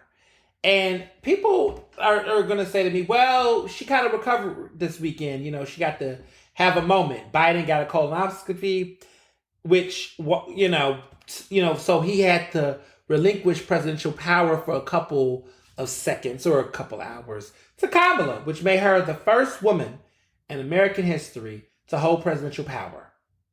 Even though it was a couple of hours, it was still a moment. And it was a good moment. And I would say during that time, when she talked about the Kyle Rittenhouse and gave her statements, I was like, okay, Kamala. Okay. Very different from her previous past of saying America isn't racist. She had a moment. She sees the moment. But it just seems like, I don't know. It's some stuff. And I said this a while back. I was like, where is Kamala? They've been kind of being weird with Kamala. And people was like, oh, Ernest, shut up. You know what you're talking about. I said, nah, it's quiet. It's too quiet over there. And her communications director just stepped down. But it must be said that the communications director was only going to stay there for a year and was going to leave in January, would have left in January, I believe. But she left a little earlier. There has always been this constant reporting that there's been tension within her staff. The people ain't getting along with each other. There's been a lot of supporters that feel like Biden's underutilizing her. She did an interview with George Stephanopoulos on ABC, and tried to clear the air and say, look, everything's all good. There's whispers like, is Biden running for re-election 2024? And you know what, y'all? I don't want to keep it 100. I'm going to say this. Well, let me pause. Let me get back to this Kamala thing. There needs to be a game change for Kamala because her ratings are low. Like low. And listen, Biden's ratings are going low too. Because I think the pandemic fatigue got people in this, okay, what we doing? And this inflation is got people crazy. Now, let me say, there's a couple people overdoing the inflation. Talking about the average American is now paying $90 for a bottle of wine. I saw a Market Watch. They took that shit down. $90 for a bottle or a case. Because I get a case of wine from Naked Wines, okay? And that's about $90, $100. Ain't no average American spending $90 for a bottle of wine. Ain't no average American even spending $30 for a bottle of wine, okay? Listen. I have my little wine situation, okay? But I'm no average American, apparently. But I ain't no average American paying no $9 for no wine. I can't find an average American that's spending $20 for wine. Now, outside of the View clique, and y'all know who y'all are, my Moet clique that buy the champagne, we ain't spending the same amount on our champagne that we pay for our wine. Unless it's gifted. But ain't nobody spending $90 on no wine. I don't even know it. Let me be quiet. I was just shocked when I heard that. I was like, what?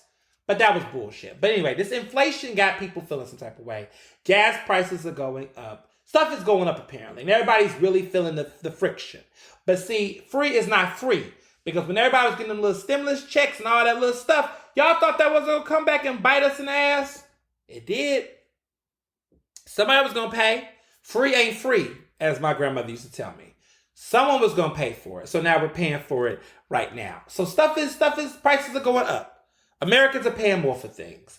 And, the social services, the plans and stuff, people want to see some results because all this build back better, all that. Listen, you better build something fast. Infrastructure bill is a good success, and I've continued to say this. The infrastructure bill is a big fucking deal. It's sad that the victory lap of that bill can't be talked about because we're still dealing with the cases and everything going on with the pandemic. It's just tough for Biden. And the midterm elections is next year. Whew, but Kamala, Kamala got to figure out what she wants to do out of this because stuff is getting real quickly. Now, let me say this because this is very important. I'm hearing people, tell me a lot of stuff about, I know a while back I was ignoring Trump, but I'm going back a little bit and following some stuff going on because I'm hearing new poll numbers are showing in certain areas that Trump could beat Biden if the election was happening in certain places and certain areas would vote for Trump. And it's looking weird. And I'm like, what happened to the momentum on Trump's conviction or indictment? Let's start with the indictment because he can't be convicted yet because he's been indicted yet. What was going on? Like there was a moment where I felt like there was some energy and just nothing. Because the only way to stop Trump from running for re-election is going to be the feds. It's not going to be Trump. Trump's not going to not run for re-election. Trump is going to run for re-election if he can make the case that this democratic experiment of these past 4 years didn't get anybody what they want. And it seems like a lot of stuff is happening right now at this moment in the culture that's shifting in his favor. It's just, and Biden's weak and passive.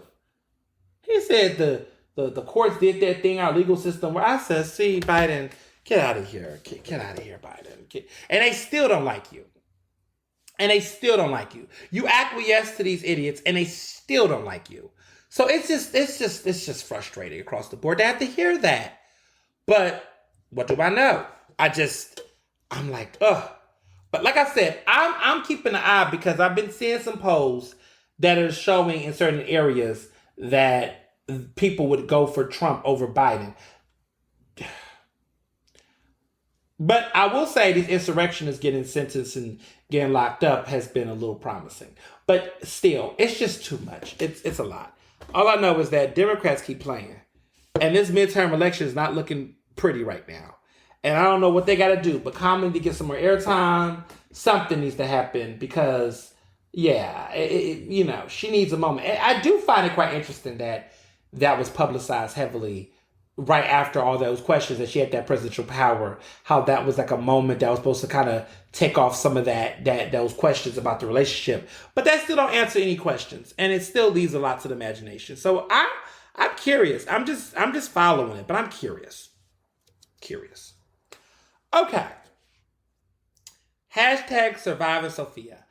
A lot of you are probably like, what the hell is Sophia? Who is Sophia? Surviving Sophia? What happened? The hood might know, but everybody don't know. But I feel like it's something to talk about. Y'all know that I love to follow scammers and things like that. Dana Chanel, all of that. Darius Crooks, Nehemiah Davis. I cover all the rumored scammers, all the stuff that goes on. So it would have been remiss if I did not talk about this situation with surviving Sophia. So this woman, Sophia, is from Canada originally, and she's a black woman. She's Somalian apparently, but she lives in Canada. And she young, and she's a social media influencer that found her way in LA amongst the creme of the crop. I mean, Jack Harlow's in this story, a lot of other people connected to it. But long story short, she was an influencer who had basically told people some bizarre lies about experiences and things, and got access to all these events and got people to give her money to support her grifting and her lifestyle. And basically people found out that none of this stuff was true, that this woman wasn't who she said she was, and now people want their money back and they're mad. And so this conversation took place over the past week on Twitter, in Spaces, which is their new platform, which is kind of like what Clubhouse is, but now they're really trying to keep the energy going. Because Twitter has had some interesting relationships because they had that tweet sting, or fleet it was called, which as a black gay man, calling something fleet was automatically a turnoff. Don't ask me why. To the people that understand, they understand. Don't ask me why. But I was like, why is it called fleet? Anyway, so now we have Spaces, which is like Clubhouse for Twitter. I've been on a couple of those rooms and things. They're kind of cute. They're kind of fun. I haven't, I'm still trying to process Clubhouse because I was a Clubhouse star. I mean, Clubhouse is still going. But as you all know, every time I'm on Clubhouse, that's when Clubhouse gets relevant. I don't do Clubhouse unless it's a major earth-shattering event.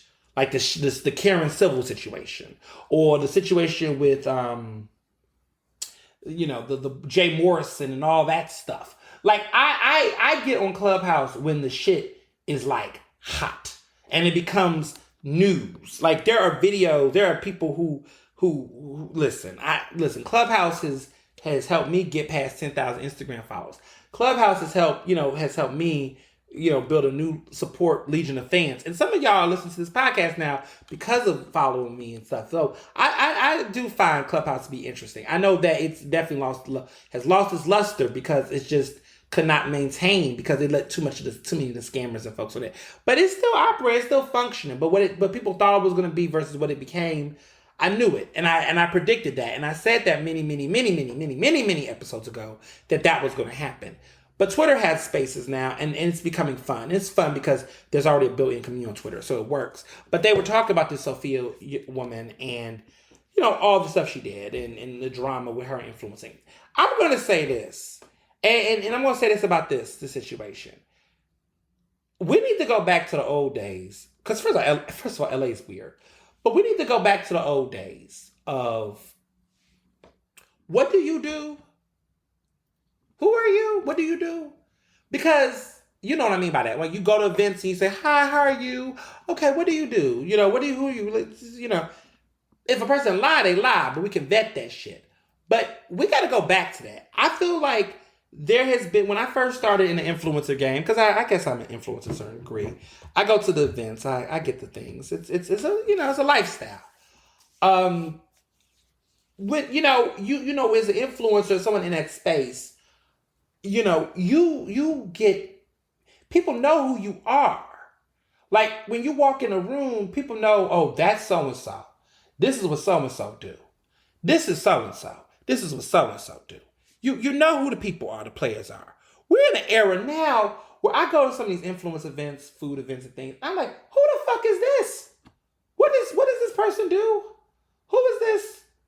They just created some random ass Twitter account. They ain't got no followers. No, I mean, an Instagram account. They ain't got no followers. They somewhere posting random shit, and because you think they cute, you got them in here with me. We don't know if this person's a scammer. We don't know anything about this person, and that's how scammers flourish, because they use other tricks and devices to get into these spaces, and then they come in and manipulate, and then that's how you get these type of situations. And the problem is that we as an institution, as a collective, we just gotta vet people better. I'm all for inclusion. I'm all for getting different voices. But at some extent, if you're trying to be in spaces with companies, brands, certain people, you gotta protect the space. You gotta make sure people have their shit together. Like everybody wants to be something, somebody, and everybody can be something and somebody. But it takes work. It takes requiring you to have your shit together. And when we keep cheating the system, where we keep hooking up the homies and the people who don't do shit, or we don't know what they do or who they are or any of that, and we're not considering that, then that's how you get in situations like this. There's no way that in Philadelphia, first of all, I don't think a Sophia could happen in Philadelphia, because, let me take that back. We have had our scammers. But let me say this about Philly though. Even the people that are scammers in Philadelphia, the folks know who the scammers are. And the thing about Philadelphia, which is sometimes either good or disappointing, is they know when people around them ain't shit, but they will just decide whether or not they still want to rock with them or not. They'll be like, yeah, I know that person may not be shit, but that's my homie. Okay, so you're choosing to be with fuck shit. Wonderful. Congratulations. At least that person knows.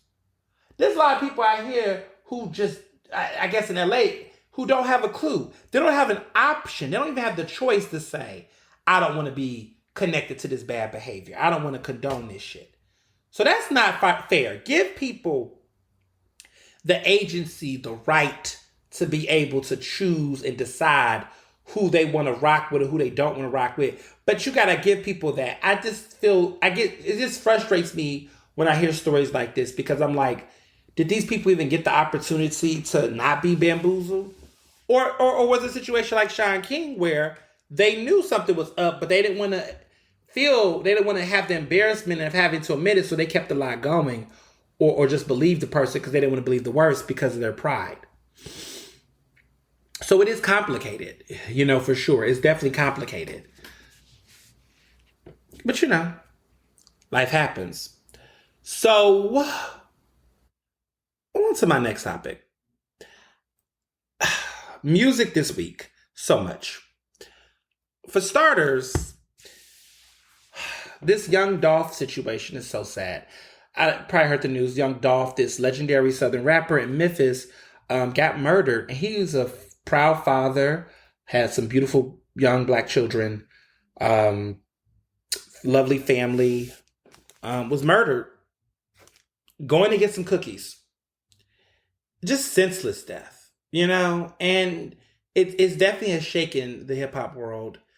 And it's sad because it's like a lot of rappers are dying. Like, it's wild out here. And if they're not dying from being murdered, they're dying from overdoses. I mean, it's been like the past 2 years, there has just been a high rate of rappers being murdered and gunned down.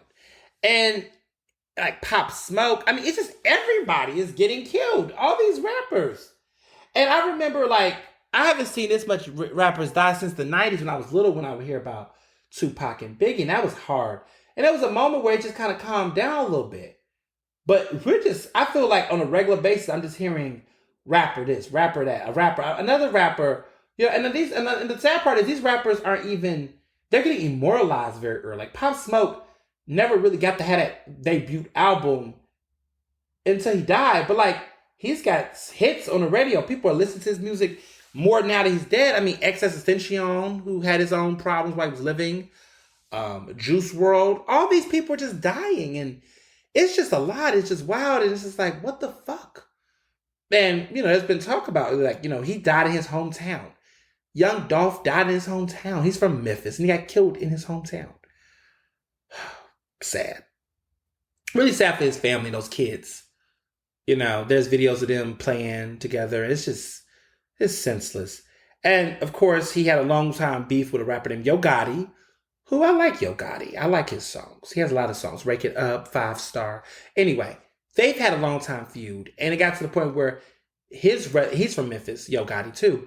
His mother's restaurant, upscale restaurant, had to get closed down because they thought it was going to be retaliation and stuff. It's like you men, you guys have so much money and power and influence, and y'all having turf beefs. Why? You all have successful rap careers, music careers. Wasn't these opportunities supposed to be the way to get out? Not you get this fame only to further increase the enterprise. It doesn't make sense. Like, you was in the drug game or whatever the games you were in, the shit you was in. You was in these networks, you was in these spaces. The plan was in your head was like, okay, maybe we can get to this point where we can collectively, work out,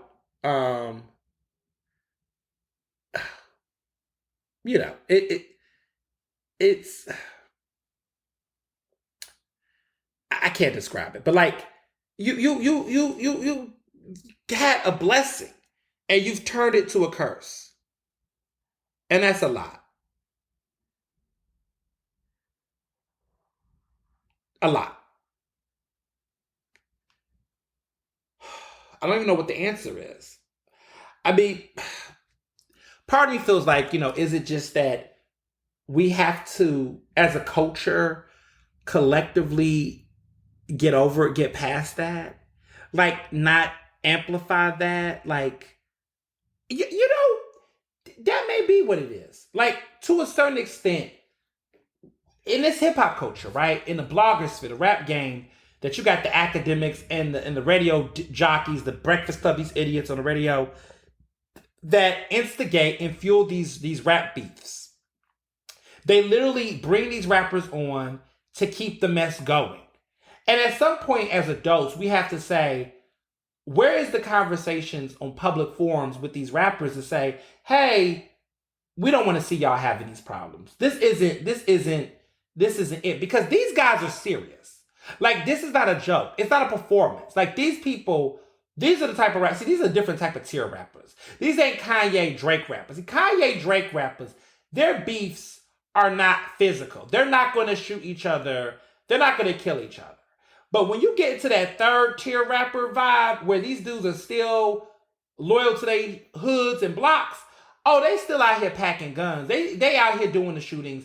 They out here having gangsters on their block. Kanye and Drake, they ain't got no real beef. I wish Drake would stop acting like he's that dude. You're not that dude, and that's okay, you Canadian.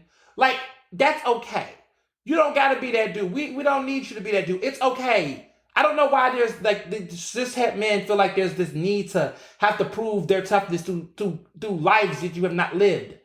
Like, when you have had family members that have been in gangs and seen that stuff, it's nothing glamorous. Like, stop it.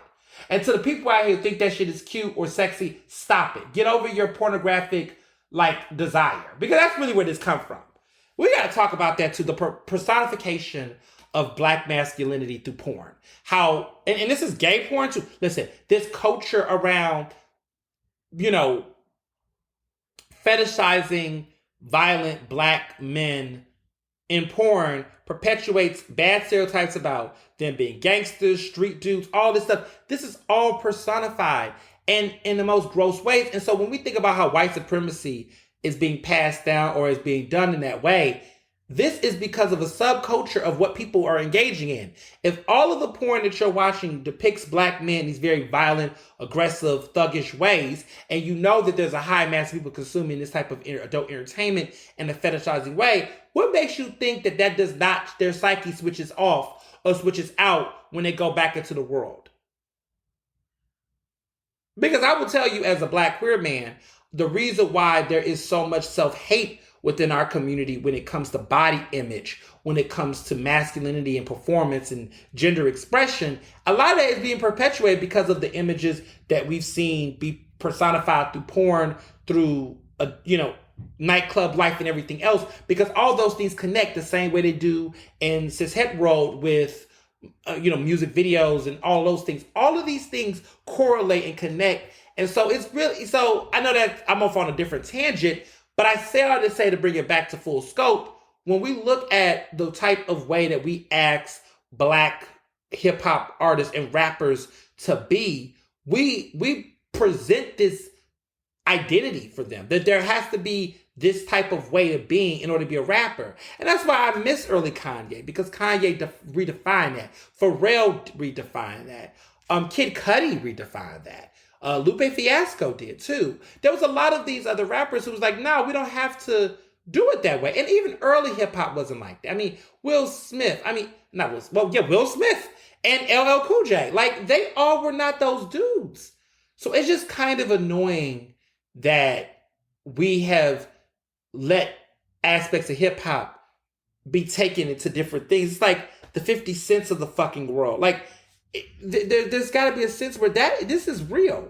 And so I guess what I would say, maybe my resolution to the situation, is that hip hop media needs to do a better job of not fueling these types of conflicts. Like this DJ Academics idiot that continues to, like the Chicago stuff that was going on, like all these videos, and stop it. Like, because this stuff is real for these people. It's real. It's a thing. These people are really out here pulling out guns. It's not a joke. And people are dying. And so I think there's a responsibility within the hip hop media world and space to just do a better job of trying to cease fire this stuff, because a lot of this is really taking off in these blogs and the shade room and stuff. It's like, stop that. That's why this keeps happening. Some of it. That's my opinion. I think that can calm down a little bit. But in music, so of course, I know we're gonna talk about Adele, but I would be remiss if I did not address the Bruised soundtrack. Halle Berry has curated, who's the director and star of this film that is going to be coming out very, very soon. Because first of all, stop it. I love Halle Berry. I don't know. She has had a reinvention recently. Her social media, I love her. I've always loved Halle, but like Halle had a moment where she had that, 20 years ago. Okay, she was the first Black woman to win the Best Leading Actress Oscar at the Academy Awards. She still remains the only Black woman to have done that. And that is now going to be 20 years ago. God damn. Time flies. That was 20 years ago. And she still look good. And she's still killing it. And she's still in this business putting out good content. Remarkable. I just, remarkable. So I was looking at that soundtrack. She has Mulatto or Lotto. Let me say Lotto, not Mulatto. Lotto is what she goes by. Cardi B and a bunch of other great female rappers. It's the first ever all-female rap original compilation of female rap artists on one project. It's an all-female rap soundtrack. It's incredible. It's historic. Hers on the album, on the soundtrack, and the songs are good. And it was just a great listen. And it's like, this is dope. And shout out to the female rappers. I know there's a lot of they have their own beefs too. But it's great to see, as these men are fighting each other over stupid things, it's been a nice moment to see the women rise in hip hop, and that there are consistent women rappers who are continuing to thrive. Because there was always these weird moments where you'll see one era of one person and that's it. What I'm liking to see now is that there consistently are multiple women producing music, rapping, having a moment, being on the charts. This year was a big year where, for the first time in history, 5 female rappers was on the charts at the same time. Bia has her song out right now. Lotto has her thing going on. Meg Thee Stallion. I mean, it's just really good to see all of these different artists, consistently are producing that music and that sound. And I would also add that I do feel like they're starting to find their own unique sound. There was a time where it felt like everyone was trying to sound like, Nicki Minaj many years ago. Nikki's having her interesting moment right now, but it's good to see that there's a variety of different voices, different types of styles. Sweetie is doing her thing. She just had an SNL performance. It's good. I like it. I like that there's options. Some of them, could use some work, but that's like the men. But they're promising. They're fun. They're giving you visual. I love Lotto. I think Lotto's fun. I know some of her songs are a little problematic, but I like, you know, she says, listen, she's from the South. That South song that she has, I like that song a lot. She says, listen, I'm a real ass, rich ass bitch from the South. I love that song. I love it. I do. I like the remix with her and Trina, and Sweetie was on the remix. And it was a great remix. I enjoy her. I know that people find her problematic, but everybody can have a problematic phase.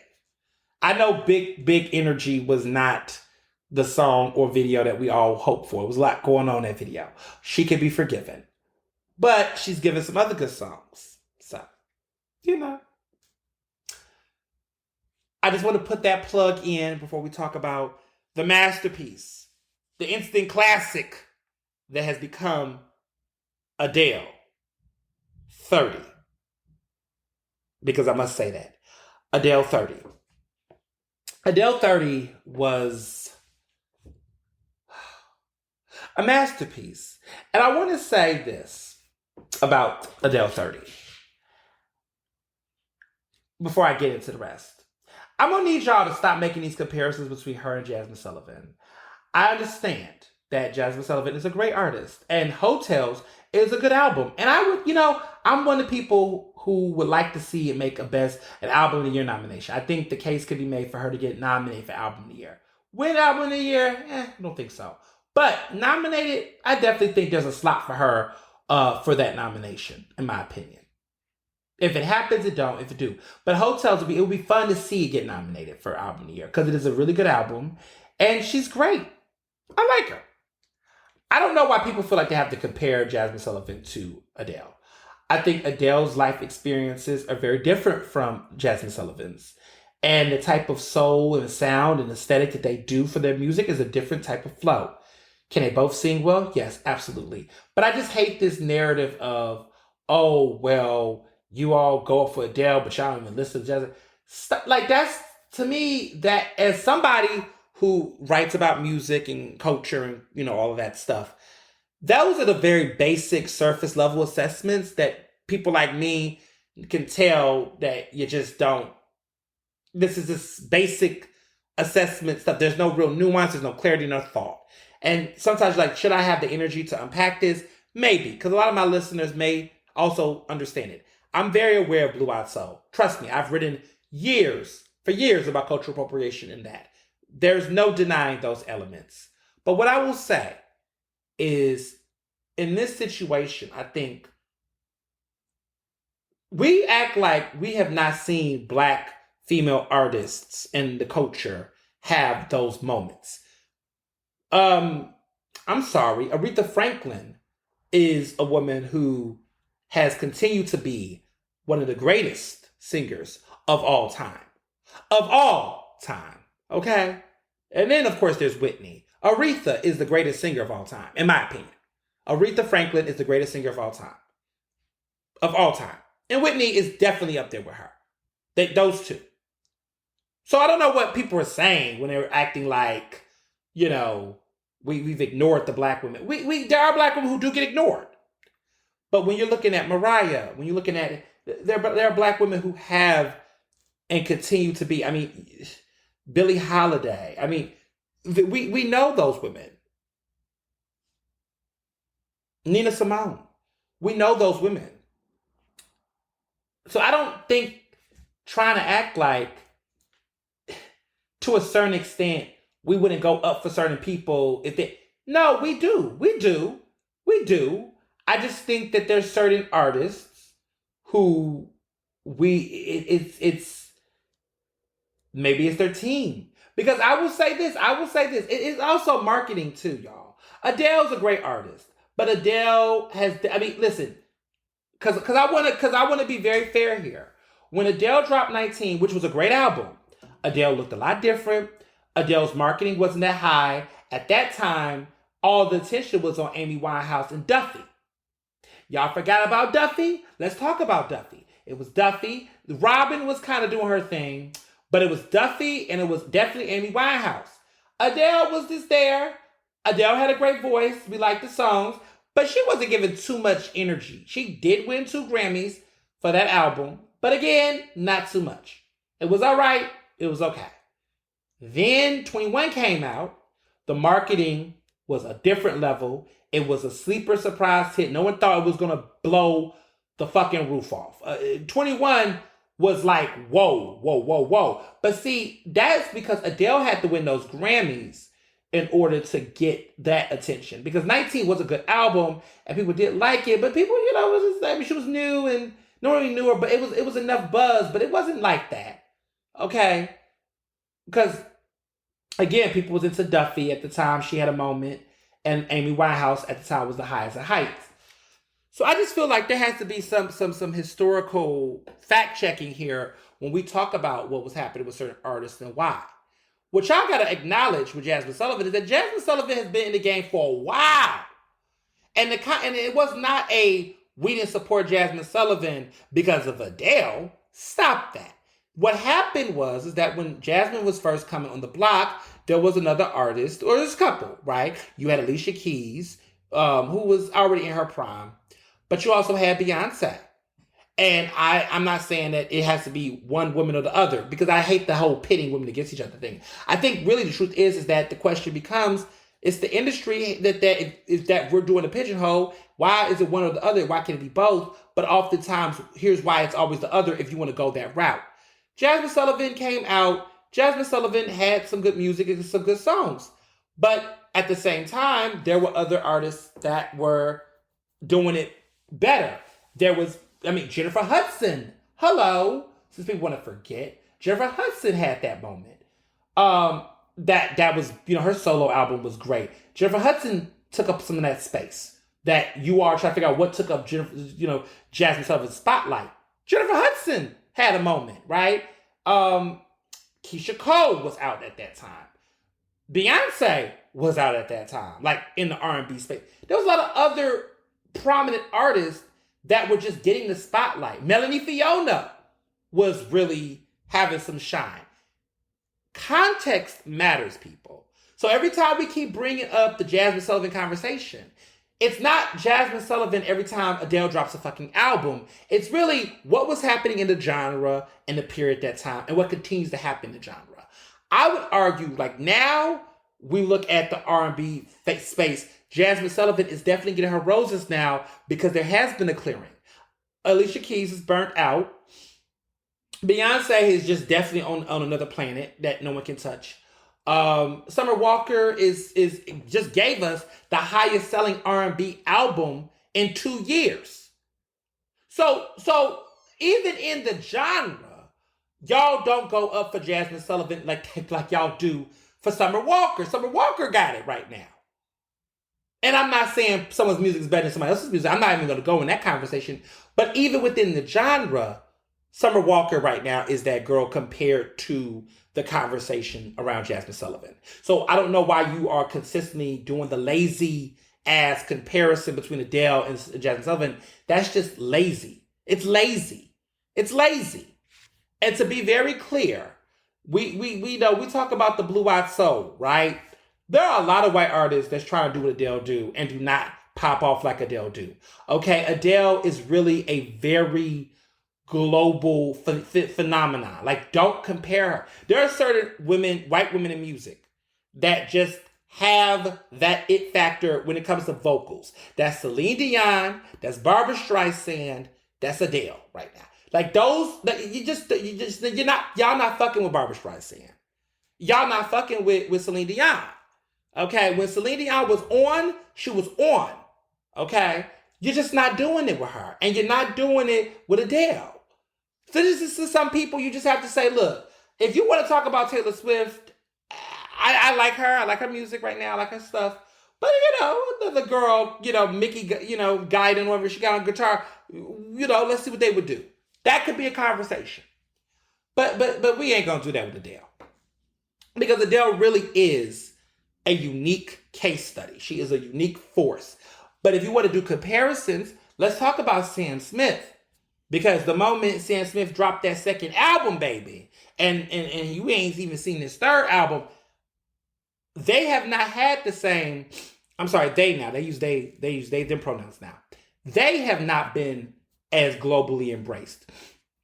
And one would argue, I mean, people, because maybe they're leaning more into their queerness, that the audience and the followers are not the same. I mean, they've always been out as an artist, but is it the case given that because they have not, they didn't,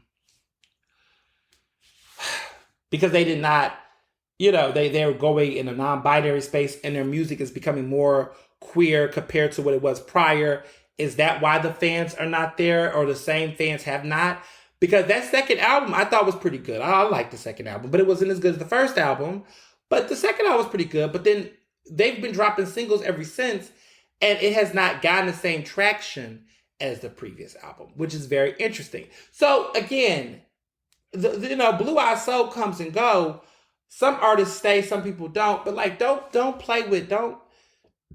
And also, I'll say this about Adele. It's not just the vocals. If we're just talking about the vocals, vocals is not it. That's just so basic when you talk about singing. It's the songwriting. It's the attention to detail. It's the artistry of it all. That means a lot. Artists can feel that. If you're writing the same breakup song, the same song about somebody leaving somebody, the same feel-good sex song that someone else can sing, there are songs that certain artists do that it's almost like they signed their name on it with their heart. There are songs that Whitney do where I know she didn't write the songs, but she sings them in a way that no one else could sing that song. I think it's I Want to Run to You, whatever, when she... I don't want to hurt anymore. Don't walk. I am nothing. If I don't have you. Like songs like that, Whitney, that's hers. No one else can sing it. People try to mimic that song. There are some artists that write or sing songs that's just theirs. I Rolling in the Deep is such an Adele song. It's signed by her. The feelings, the expressions. It's her life. It's her experience. Nobody else can sing it like her because it's such a song that comes from her belly and her body that is just hers. Like when John Legend sings, I'm just like, first of all, I like me some John Legend, but sometimes John Legend, I be like his rendition of it is not, I don't like it. I don't like his rendition of Rolling in the Deep. I find it quite corny. But it's like, come on, that's not true. That's not even your range. But you just know your ranges with art. You just know what it is. But long story short, 30 is a masterpiece. 5 stars. Rolling Stone gave it 5 stars. It's a great album. It's a great comeback. It's not even a comeback, it's a homecoming. She doesn't have anything to prove with this album. Shout out to her having songs with 6 minutes. She got like 5 6-minute songs. Okay? She's not playing with this album. She is giving you deep, audible therapy. And I just love the attention to detail she's giving. I love the energy. I love the perspective. This is an album that is just good food. It's just good soul food. It's like, the best way to describe it is that it's a meal that you're familiar with, but you could brush this album off the first listen and be like, if you just put it on, like, oh, this is good. And because you're so used to the smells and stuff, you might think it's good. But then when you actually eat it, you're like, wait a minute. This is soaked in season. Like the greens, like this is a perfect, like classic meal. It's not just a meal. It's like she really, like everybody can make mac and cheese, but this is like baked really good. This is like multiple cheeses. It looks on surface, and I think that's Adele's talent, is that she could give you something that just is a simple album about a breakup or whatever, and then she puts her her signature flavor and artistry and energy and depth to it. And then you realize, wow, I thought I could do that. Oh, I can't do that. Oh, she did it. She reinvents albums and concepts, and she puts a lot of thought into it and process, and it's so rich, and it's great music. And I so badly wanted to hate the album. I have to confess. I have a confession. I'm biased. I was biased because we're already talking about the Grammys in 2023. Are we already over 2022 Grammys? Like, who's the front runner? We'll see. Grammy nominations are coming very soon. We'll see what's going to happen. I mean, this year's albums have been kind of mediocre. It's been a big year for albums, but then a not big year for albums. I don't know. Like, there were some good moments, but I like Billie Eilish's new album. They came out this summer. Lord's new album disappointed me. Solar Power. Let's not talk about it. This has been a very so-so year. I mean, in a year where Taylor Swift can drop 2 remake albums that sell better than most of the other new albums out, lets you know what kind of year we had in music. Oh, Kanye's album, Donda. Ugh, Certified Lover Boy. Commercial shit shows. Like, I just, this is, Beyonce, you could have dropped an album this year, girl. You could have just put an album out. You would have probably won album of the year because it's just such a dry ass year. Like, last year was a more competitive year, but, Taylor knocked it out, but that was also so-so. But, gearing up for 2022 is about to be a big year. But I came in to this album 30, the album 30, Adele's 30. Like, I came into this album with this mindset of, it's going to be good, but it ain't going to be, But I was like, yeah, she got it. So if she gets her third album of the year Grammy in 2023, I will not be surprised. I will not act surprised. I know other artists are going to drop albums, but I don't know if anybody could beat Adele. I don't know. I don't see it. I just don't. I think she's going to get a third one, y'all. And I said this the same with Taylor Swift. Everybody's like, Taylor Swift ain't gonna get it. Dua Lipa. And Dua Lipa was good. It was a good album. I told you I wrestled with that too. But Folklore just was just too damn good. And I feel this way about 30. I think 30 is definitely good. And I must say that Easy on Me, I first listened to it at first listen. I was like, okay, it's cute. But it has definitely grown on me. It's grown on me. It grew on me because when I first listened to it, I was like, okay, it's a little softer, but it's grown on me. And I Drink Wine is so good. Oh, so good. She's got so many songs on there. The song talk about her divorce from her son. Oh, so emotional. Angelo. We didn't even know all this about this boy, and now we all kind of know him like he's our godchild or something. Just such a great album. Beautiful album. I don't have anything. I love it. It's good, and it's gonna win. Here's what I will say though, if I could instigate, put a little salt, be a little messy with this. I don't know if this is the type of album, and I think she did this on purpose, where I don't know if she's going to pull the feat that she did with her last 2 albums, which with 21 and 25, goddamn, she was able to say, you know what, I'm going to drop these 2 albums at the same. I'm going to have a banging single that's going to sweep everything. So what Adele has done, she's one of the few artists in history to have, well, Billie Eilish has this too, all the general categories. But she's the only artist to do it twice, where she got album of the year, record of the year, and song of the year in the same year. She did it with Rolling in the Deep in 21, when 21 came out. And then she did it again with Hello. Hello won Song of the Year and Record of the Year and Album of the Year for 25. I don't think Easy on Me is on the same par with Rolling in the Deep and Hello. I mean, it's been on the charts for a couple of weeks. It's doing good on the charts. I mean, I can see it getting nominated, but I don't feel like it's the monster hit. And that's listen, it's still doing well. Maybe I'm wrong. Tell me if I'm wrong. DM me on Instagram, let a brother know. But I don't feel like it is on that same level as those two songs. It's a good hit, it's a good song, but I don't think it has that. So I feel like at the Grammys, what could happen is next year, we don't know yet, but I could see a really good banging ass single from some artists. I don't know. Is it Rihanna? Is it Beyonce? Is it somebody else that could come in and really give us this really undeniable fire ass record or song, and that takes over the Grammys next year, but Adele still gets Album of the Year. But I remember we was having this same conversation many years ago, and Beyonce came out with Lemonade, and we forgot about 25 because Hello came out the year before, but you know, Beyonce took over all of 2016. And I'm going to say this, I still think that Lemonade should have won.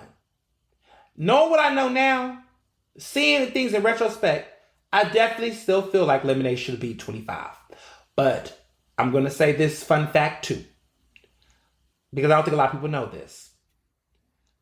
25 sold 3.3 million albums in its first week. The largest first week debut for an album in music history. 3.3 million albums. And let me also add, because I know what some of y'all might be thinking. This did not include streaming. Adele, with 25, did not allow for streamers to stream her album. You had to buy the album. Do y'all remember this?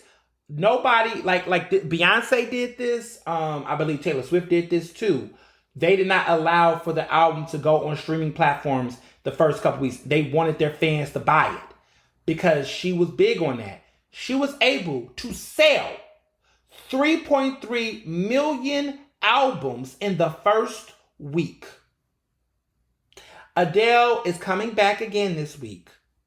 This time, she's allowing streaming platforms and sales and everything to be equated. So streaming, album equivalents, everything.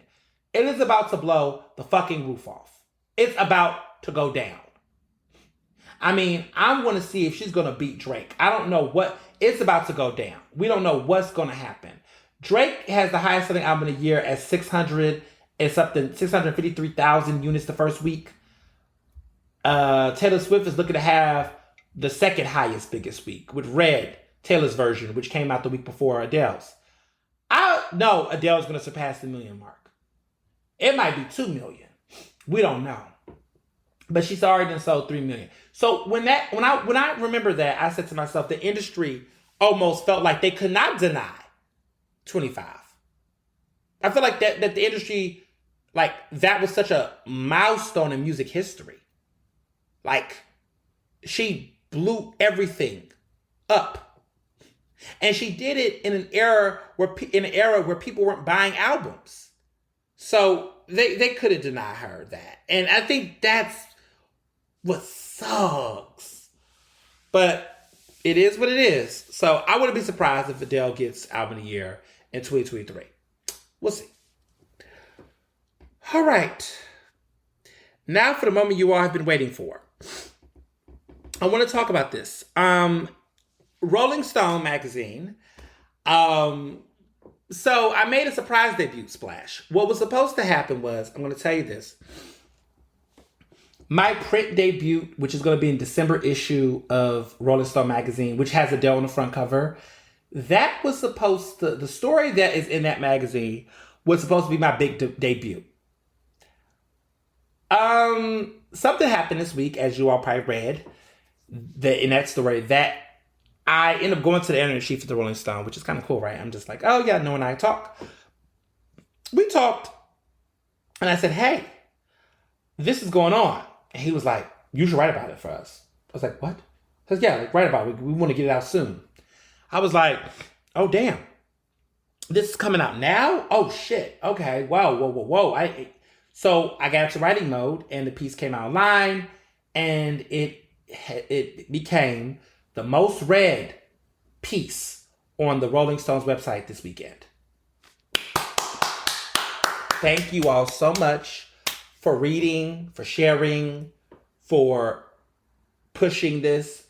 What a sparkling debut.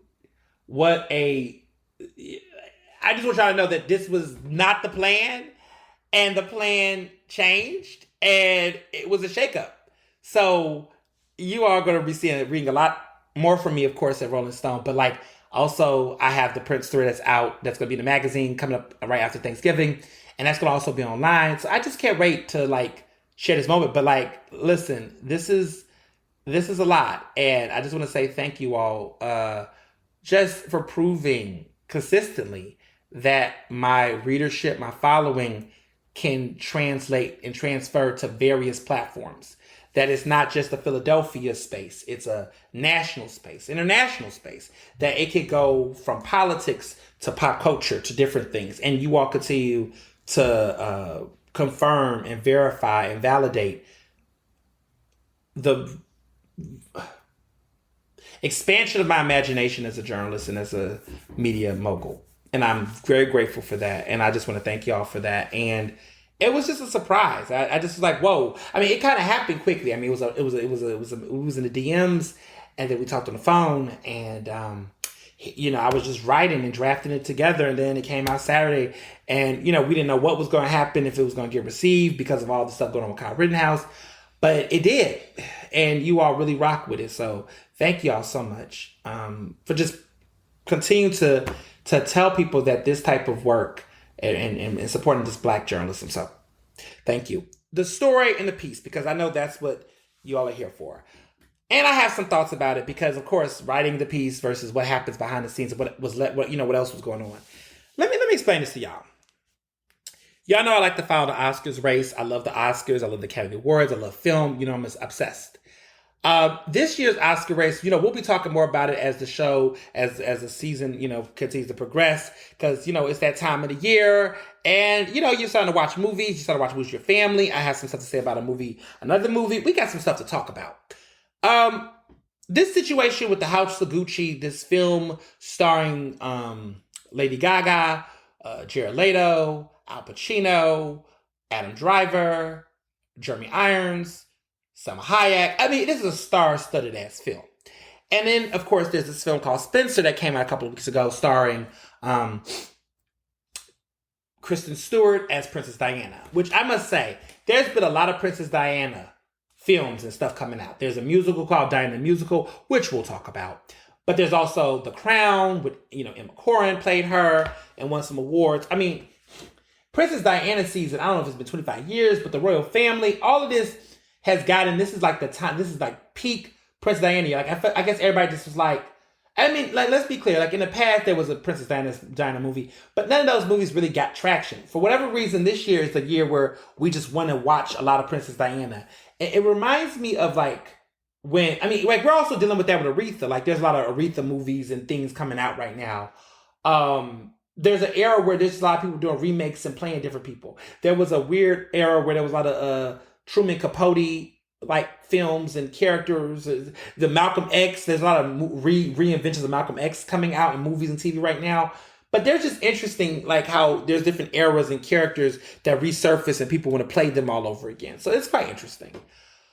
But what's been going on is that, on a light tip, I have not seen House of Gucci. I have not seen Spencer. Let me just put that out there on the table right now. Full disclaimer. I've not seen both of the films. I've looked at the trailers. Both of the trailers are interesting. I do plan to see them. Okay. But I haven't seen them yet. What I have heard in the streets is that Gaga is a competitor. Like, people are saying that she could get the Oscar for playing Patricia Regaloni. And she's, or Patricia Gucci before everything went down with her. She's playing her. The role is enormous. It's a big movie. It's a big scene. I've heard that it's a great, it's a polarizing performance. There's been reviews that have said, she's dynamic. She's the tour de force of the film. She brings the energy. Some people say towards the end of the second half of the film, it becomes more about Adam Driver and less about her character, which might hurt her chances. But people think she's going to get another Oscar nomination. She's been previously nominated for A Star Is Born, and she's got an Oscar for Best Original Song. So everything's looking good for her in that front. Like they're saying she's an Oscar frontrunner. The bad things I've heard about the role, again, these are things that I've seen for her from critics and reviews, is that some people say, well, to some extent, it seems like it might be a caricaturist performance. Some people don't necessarily know if she's going to get the nomination when it's all said and done. People think that the movie's overall lack of cohesion, I guess, might hurt her chances, or if there is a nomination to be given, it'll be for hair, costume, makeup, and her, and maybe Jared Leto for Best Supporting Actor, but everything else might just fall apart. But the biggest critique has been about the accents, and her accent in particular. I've heard the accent in the trailer. It gives me more Greek than Italian, but I mean, she is Italian, so maybe she has her own interpretation of what she thinks the accent should be. But it's interesting because Gaga has always kind of had these like caricature type performances and caricature she's done in her own stuff. She's always put on Italian accents in the past in certain performances and things. I think of like, just some of the costumes she's worn in the past and things. I don't know. I don't know what to say. I don't know how to look at that. Now, as far as Kristen Stewart's performance in Spencer, I've only heard good things about it. I guess to a certain extent, people don't know of Kristen Stewart. I mean, everyone's like about 100% certain that she's going to get nominated.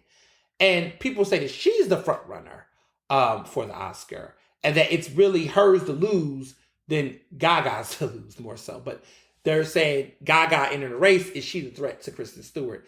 It's early, y'all. It's early. But as we get closer to nominations from SAG, Golden Globes, I mean, we're going to be in December, like literally in a week. So nominations are going to start coming out. And so all this critic chatter, all this critic talk, it's going to start to shape up the race. We start seeing who's getting nominated, who's not, who's winning at the film festivals and the circuits. Like, it's going to start getting real really fast. And so, I've been following it. Now, I've heard Kristen Stewart, they say good things. Now, Kristen has told the press that she don't really care about the Oscars and all that shit. This is a woman who was it, who would have thought for my millennials? Like 10 years ago, y'all, we saw Kristen Stewart in Twilight. And we saw Gaga like wearing 1,000 different meat dresses and costumes. Who would ever thought that these two would be duking for an Oscar 20 years later? You gotta live, okay? Because life is so unpredictable, y'all. It's just, no shade to both of them. Clearly growth. I'm happy for both of them. I think seeing them progress in their careers is good. But it's like, who would ever predicted that? So anyway, I've had this weird experience lately where I had, I saw, or at least heard about the beef, or the stance. The Munsters and the Kristen Stewart fans. First of all, the Gaga stans have always been just doing the most. I mean, they've given people death threats. They've harassed people, doxed people. They just do the most. And, just to be clear, Gaga's been out for over 10 years. She continues to have a successful career. This is stupid shit.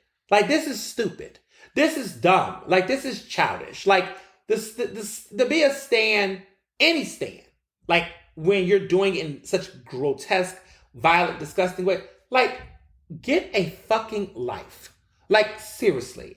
Like, it's one thing to like a person, to be a regular person, but to create these fake accounts and avatar accounts and do all these ridiculous ass things, that kind of stuff is for the birds. Also, it doesn't make your favorite artist likable. It don't. It actually hurts the way you're being perceived. Like, I love Taylor Swift's album, but I'm a little disappointed with these Swifties and these fans of hers. I'm like, yo, y'all, John Mayer, you're going. The album came out nearly 10 years ago. Red came out nearly 10 years ago. And y'all over here bothering Jake Gyllenhaal about a relationship he had over 10 years ago. Like, stop. And it's almost to a certain extent where you do get a little disappointed because Taylor, it's like, okay, Taylor, like, you used to talk about how people bullied you, right? When you was going through stuff you was going through with Kim and the snakes and all that stuff. You need to, just tell your fans in a cute way, say, hey, y'all, good vibes only. That's corny, but like keep it positive, or at least like say, hey, celebrate my album, celebrate the album, y'all. Like leave them alone. Giving them the attention isn't helping because bringing back those scars or doing it does not avenge or help her. And I just feel like she should at least say something. I mean, come on. We have social responsibility out here. When you see stuff going too far, people doing death, it's like, that don't represent me. That doesn't help me. I don't know. I just think some people just go too far. So I had some crazy stand experiences. The Gaga stands, they can't stand me because if I'm not kissing Gaga's ass 24 hours a day, 7 days a week, then I'm the worst person in the world. But that's like any person. They will cherry pick what tweets or things I say about the artist. So I critique Gaga about certain things, but I also have praised Gaga. They will only talk about the negative things I've said about Gaga on tweets or something. But my whole thing is like, I'm sorry, I'm not a person that doesn't allow to have an opinion. Do you all think that this is like what is wrong with you? Do y'all think y'all doing something to harass people consistently on social? And I tell people, I ain't going nowhere. I'm just gonna block you. Y'all ain't about to get me off the internet. People be out here thinking they can just. I ain't going off the internet. Like what I'm gonna do is I'm gonna block and I'm gonna report. I will get your page removed, honey. I will get your page removed. Because I have a verified account. You losers don't even have verified accounts. Do you understand that I know the people at the top of Twitter? I'd be like, yo, this is like, I don't play those games. I report, I block. I don't play. And more people should do that. Like, I don't play with trolls. You come in my inbox saying something crazy, report it. You're going to lose your whole account. Or I'm just going to block you. It's simple. I'm not engaging. I don't respond. I just block. I don't respond to any trolls. I don't do any of it. Because to me, if you don't have the courage to be a regular person and have your name and your real picture behind your shit, then you don't deserve a response to me because I don't know who the hell you are. And I think that's where we should be at this point. Stop responding to people that don't have the integrity to respond to you as an actual person. Everybody want to get Twitter fingers and hide behind these damn cyber screens. Listen, I don't play that. I'm just blocking. And that's on Mary Had a Little Lamb. So why this whole thing happened? Earlier this week, I had gotten an email from a fan, a Gaga fan. Now, some of these Gaga fans claim that, this is an anti-Gaga fan that is faking to be a Gaga fan. That's too much fucking work. That don't make any sense. And to be quite honest, it's like, what are y'all doing? Do y'all have jobs? Do Gaga give y'all money behind the scenes to help y'all with these campaigns? None of this makes sense. But I had got a letter from what appeared to be a Gaga fan via email. They emailed one of my email accounts and said, hey, just going off about how she's a supporter of the Black community and she's an LGBTQ advocate and that Kristen Stewart is a racist and the people supporting Kristen Stewart is a white supremacist. And, basically, it's a smear campaign. She loves the community. And then they signed it Black Lives Matter LGBTQ+. First of all, Black Lives Matter ain't sent that letter. We know that. Second of all, Black Lives Matter don't need to have a Black Lives Matter LGBTQ. It's an intersectional movement that was co-founded by two out of the three were Black queer women. What are you talking about? Like, what? But anywho, all of that. I didn't respond. I ignored it. They had sent it to me and they included other journalists and they also included The Root, which is a Black publication. So yet again, this shit comes. Okay. Moving to the next page. So then we had a situation where I had a couple days later got an email from what appeared to be a Kristen Stewart fan. They go off on me saying your letterbox review is shameful. How dare you talk about Kristen Stewart in this way? And Gaga, I want you to know Gaga also was in blackface and she's, a racist. And how could you say this about her? I was like, what are you talking about? I didn't respond, but I went on Letterboxd. I go on Letterboxd, y'all. There's 2 reviews that was written by someone who created a fake account with my name, my face, and a bio. And they were like talking about, they shared the reviews. One of the reviews had a 1.5 star review, and then it was a 4 star review that said good things. It was four. It was like five. I think it was 4 stars, the highest rating for Gaga, and then for House of Gucci, and then the lowest review for Kristen Stewart. And in the review, it was this nasty review saying that Kristen Stewart was horrible and she's a racist and all this.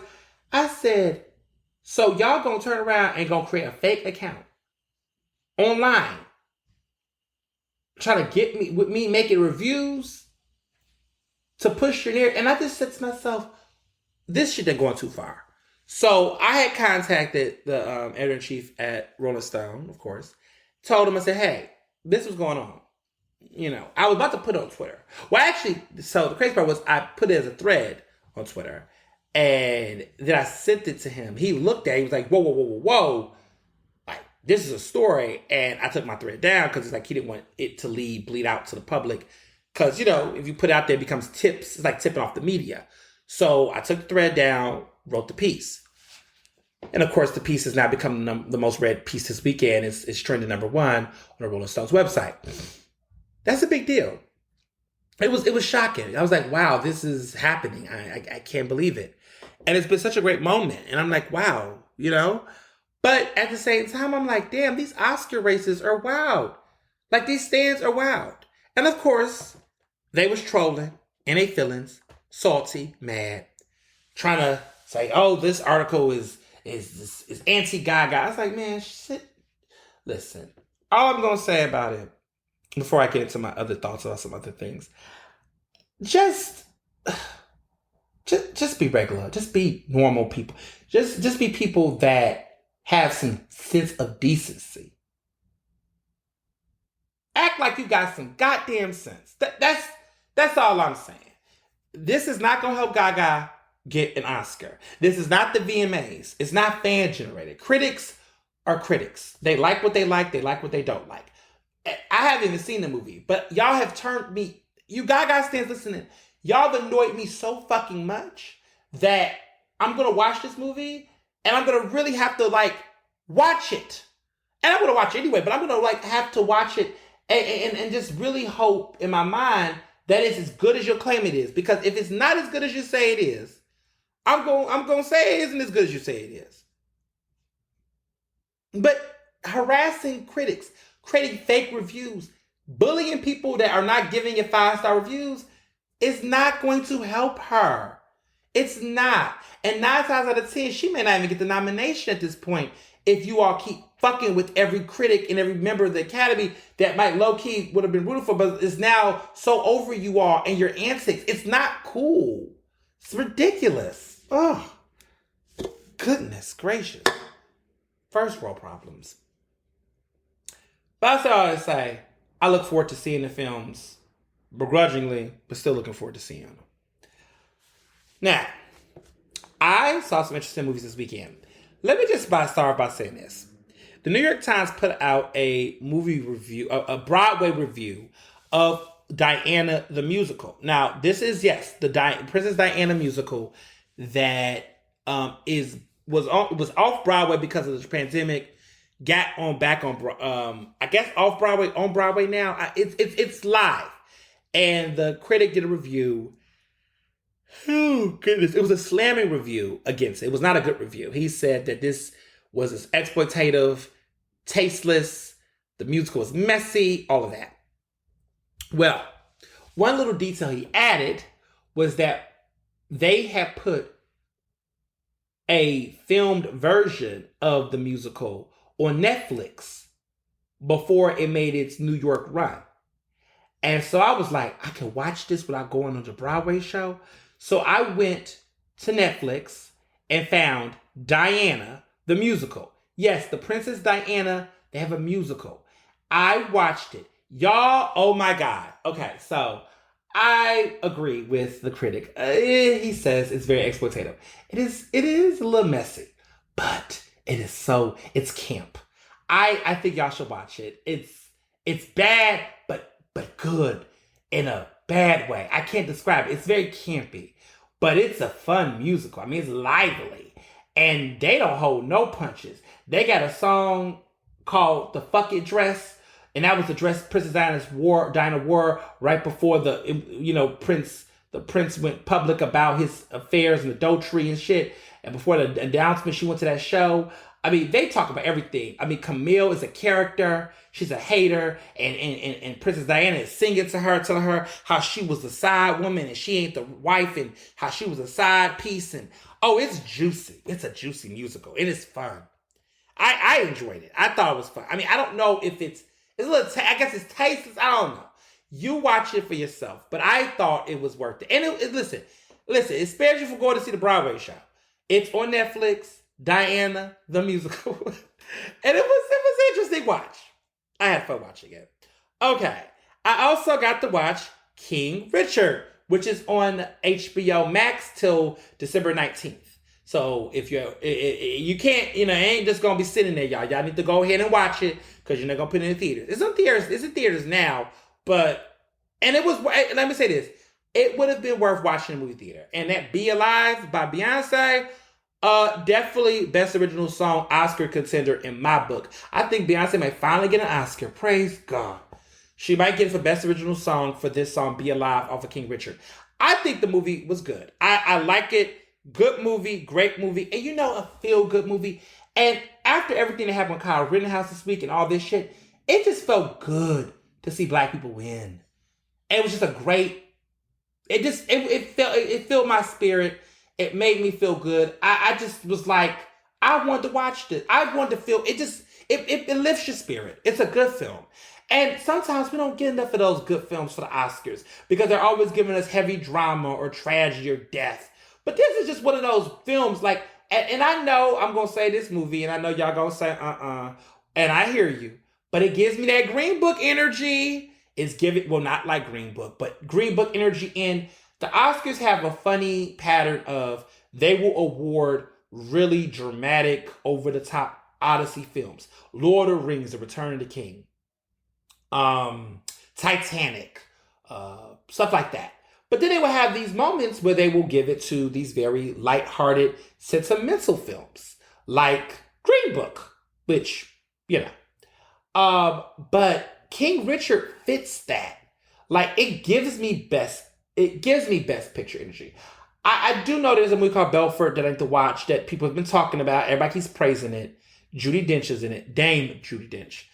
It's some good Wag of the Dog, I think, with Benedict Cumberbatch. I've heard some things, but I'm sorry. I think King Richard is definitely an interesting film. Everybody in it was phenomenal. The standouts, of course, Will Smith. So Will Smith is having a moment, and I'm happy for Will. I just, if Jada could just not impede upon the recovery and repair that Will is trying to bring to that family. Will got a great book, which I listened to and read. Great book. Just a good book. Will is a good book. He's about to do a new TV show series for Nat Geo and some other projects he's working on. And he's got King Richard out, GQ cover story not too long ago. Will is back. And it's interesting because 20 years ago, I'm saying this Oscars that's coming out in 2022 is reminding me of 2002 when Halle Berry won the Oscar for Best Actress, when Denzel went against Will Smith. Will Smith was in the movie Ali when he played Muhammad Ali, and Denzel played, of course, he was in Lorenzo. He played in Training Day. Now, they're saying Denzel Washington going to get nominated for The Tragedy of Macbeth. And Will Smith is going to get nominated for King Richard. Now, in this conversation, they're saying the front runner right now is looking like Will Smith for Best Actor. I'm hearing Will Smith. I haven't heard... I don't think there's anybody I'm hearing. Maybe Benedict Cumberbatch. I'm hearing so far Will Smith is the man to beat for Best Actor for King Richard. I liked his character. I thought Will did a really good job. Will is a character actor. Will is at his best when he's playing a character. He's a very physical actor. He's best at that. When you think about Muhammad Ali, when he played that. When you think about when he was in The Pursuit of Happiness, he's always has to get out of physical. His body, his rhythm, his hair. He gives you scruff. He gives you voice change. Will has to do all of that. Like, he's a character study actor. He's at his best in that. His action films, when he looks good and he gives you body and all that. Yeah, he's very boring. I mean, he's good as he does what he needs to do in action films. But I feel like the real Will Smith comes out when he's in these character performances where he gets out of that. Like, for example, when he was in Concussion, where he had that bad Nigerian accent. But he told the truth. But he was good. I mean, he was like, I like Will when he's giving us a character. And he's able to really do it because he really has fun. And I think he mastered his role as Richard Williams, the father of Serena Venus Williams. I just thought he was incredible in it. And I loved, there was so much emotion. I felt him. I felt a connection. And I understood that father's plight. He made me think about my stepfather and our earlier relationships when I was younger. Just some of the things he pushed for. Just a good character, good actor. And I would not be innocent. I would not be disappointed if he won Best Actor. I think Will's been in the industry for a long time, and it's definitely his year. When you look at, like, again, how Oscars and Hollywood shape up, Will is giving everybody a complete. It's just a spotlight on him right now. And it would be beautiful to see that moment. I mean, him coming to the Oscars. And then Jada going with him, looking happy, like she loves him. Yeah, it just would be great to see him have that moment. Because ironically, I remember many years ago, nearly 10 years ago, there was so much drama with him not getting the Concussion nomination. He was so hurt about it. And his wife was upset. And I remember it was all that talk. So for them to come back to the Academy in this way, what a beautiful thing, right? What a moment. Because I remember it was a lot of people boycotting Oscars because Will didn't get that nomination. But, it's a lot. I think it was a Spike Lee in it because it was Will has had moments. So I would like to see it. I'm here for it. But we don't underestimate Denzel Washington in this house. So I need to see the tragedy Macbeth because I want to say that Denzel getting his third Academy Award will make him the highest Black actor to ever win 3 Oscars. The first and only Black entertainer to win 3 Academy Awards, right? Because there's others who've won multiples. Him and Mahershala Ali. Take that back. Denzel and Mahershala Ali are the only Black actors in Hollywood that has more than 1 Academy Award. Mahershala Ali is special. Yeah, he got 2 supporting actor Oscars. Not too far away. I can see Mahershala getting 3 Oscars by the time it's all said and done. But we're going to need Denzel. But Denzel is one of the few to have a leading actor Oscar and a supporting actor Oscar. But I need him to get that second. Because Daniel Day-Lewis got 3 Oscars. Jack Nicholson, Meryl Streep. I need Denzel to be up there with them with the 3 Oscars. Because now everybody getting 3 Oscars now. Frances McDormand has 3 Best Actress Oscars. But and she might get nominated again for the tragedy. Frances McDormand has made a complete, utter transformation as an actress in the past 5 years. I'm just saying. I'm happy for her, but it's just we gotta spread this love. And when is Viola Davis gonna get a lead actress Oscar? We'll wait for her. Her time is coming, but they need to hurry up because it's just not fair. But I do want to address some of the elephant in the room with the controversy with the King Richard film. First of all, we need to start that campaign for Anjanae Ellis to get Best Supporting Actress. She was the woman who played the wife, the mother of Venus and Serena. She's a breakout role in that. She's been nominated for several Emmys over the year for her television roles. But this is a film role that she executed. She knew the assignment, always knows the assignment. She killed it. And honestly, Best Supporting Actress should go to her. I've heard about this Kristen Dunst and The Wag of the Dog, all that. That's all, whatever. But I'm going to tell you right now, Kristen Dunst getting an Oscar nomination is just baffling to me. But life is wild. But I need Anjanae. I need Miss Ellis to get this Oscar. So the campaign for her starts immediately. Let me just be clear on that. But that's not the controversy. The controversy is that people have been criticizing, white women in Hollywood. White women who don't read the credits of films criticize the film saying, whoa. I just don't understand why this movie that is about Venus and Serena centers around their father and what about their right to have their story told. I'm sorry, the executive producer of King Richard is Venus and Serena Williams. They are the executive producers of this film with Will Smith. They working with him. They've gone to premieres. They co-sign this film. They support this film. They support this story. This is what they wanted. They wanted to tell a story about their father, a black man, right, who did this, who played this role. Because let me be clear. I understand that conversation. Venus and Serena both can get their own individual movies. Venus and Serena can do other movies. Why are we acting like this is the only way? I think this is a beautiful start to what could be a series of films that come down the future. I feel like it starts with King Richard, right? It starts with the father. It starts with how they got there. But if you watch the movie, you all saw, I don't want to tell too much, but the film is not an entire autobiography of their entire career and their journey. It really just starts right before she goes pro, right before Venus goes pro. That's it. It tells the journey of how they got there. How did you do that movie without the father, you dumbasses? And the kids don't have too much agency in what was the politics of how they started their career. So it's almost like you could have not even done the film without the father. That is such a very whack, cheap, myopic, fake folk, feminist take on such a film that is there. Black women, these two black women had the agency, the funding to support a film that they want to do to pay homage to their father, who is clearly by all means an imperfect man. And we'll get to that other critique. But they did this. This is their choice. This is how they want to celebrate their legacy.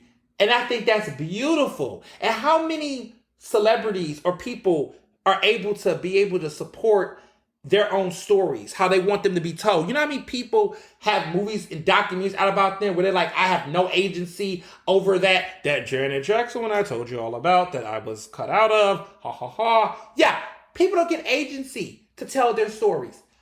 I think that's important that they did. They got to. So leave them the fuck alone. And that's not a real controversy to me. I don't want to hear no more shit about that element. If there's people critiquing it, that's whack. Because, again, the executive producers are the daughters of the film. So, like, that's a whack-ass take. And again, white feminism acting like they really give a fuck about black women when in reality they just want to just find a way to shit on a movie that's better than what their faves are putting out. And I rest my case. The other critique, though, has been interesting, was about the way that Richard was portrayed in the film, the father, that they brushed over certain details about the film. Like, you know, the fact that he did father other kids and had other adultery and affairs. That eventually the mother does divorce him years later after that. But that's after that the timeline of the film, they were still married. So there was nothing historically inaccurate about that timeline. The fact that he gets married to a woman that is super, super young in her, that's true too. What people gotta understand is nobody gives a fuck. I'm sorry. I just feel like those details about that does nothing for the actual necessity of the story. That in reality, the daughters created a film that told about how their father was in their life. What would have been the point, I feel like, with the type of film and the direction, the message they wanted to do, that it was necessary to shape this into a story about this man's transgression? That's a whole nother story that isn't centered around what the premise of this film was about. And I just want people to understand, sometimes, y'all, it's a fucking film. And films are going to have creative liberties. Films are going to always have a shape. If you want a play-by-play, go for a documentary. Watch the 30 by 30. Read the book. But movies are not always going to do that. There's always going to be that creative liberty. All of these movies do that. I feel like as long as the heart and soul of what this was, that kitchen scene, which I don't want to get into the details for those who watch it, does what we need to know and feel we got. And for people who know the story, know Richard Williams, if you want to do research of what happened and that family and all that, you can do that. And guess what? But I think the film found a way to, how do we get this clear across, explain these details, and then move forward. They did. And I think they did in a very powerful, artistically creative way. And as black people watching it, I think Serena and Venus understood the assignment that some of you white critics don't fucking get. And I think they realized, I want this film, because see, this is the issue. Who's watching the film? Who is the film for? To me, I feel like this film is for people like myself, right? Young black people, but for children. I'm thinking of all the young black girls and boys who are going to go to Thanksgiving with their family, and they're going to watch this Thanksgiving. We needed this. I can't speak ill on this film. I'm sorry. I stand for it. I love it. I think that, to me, I just think there's certain films, pieces of art and culture where you have to recognize what the bigger implication is and what the impact is. And I know what Serena and Venus were trying to do when they produced this film. And I think that sometimes their logic is, if it gets Academy Awards, it gets Academy Awards. They don't care. Because the cultural impact of what this film is going to do for various kids this holiday season, how many people are going to show their kids, their nephews, their mentors. I know that Harriet's bookstore, the woman who owns Harriet's bookstore, she's been doing this really big drive to get tickets to take her mentees and kids to go see the film and get as many kids as possible to see this film. Because it is inspirational. That's the conversation. That's what Serena Venus wanted to do. Right? Like, you can read about all the extra drama that didn't necessarily need to taint the film, because they were very concentrated on certain elements of what that relationship was that was inspirational. And I feel like people have the right to tell their stories the way they want to fucking tell it. And I'm happy to say that those girls who are now women were able to, over 20 years later, be in a position where they could do that film. And people say whatever they want about Richard. He's not a perfect person. We know that. But what we can say is that this is a man who was seen as crazy for believing in his daughters. And what important role at a time right now where there's so much in the world and images and negative, that there is a real girl dad. That the girl dad, before girl dad was a thing, was Richard Williams. That believed in his daughters and fought for them, took punches, took all types of hell as a father, and believed in that and wanted the best for them, and they both succeeded. He didn't leave them behind.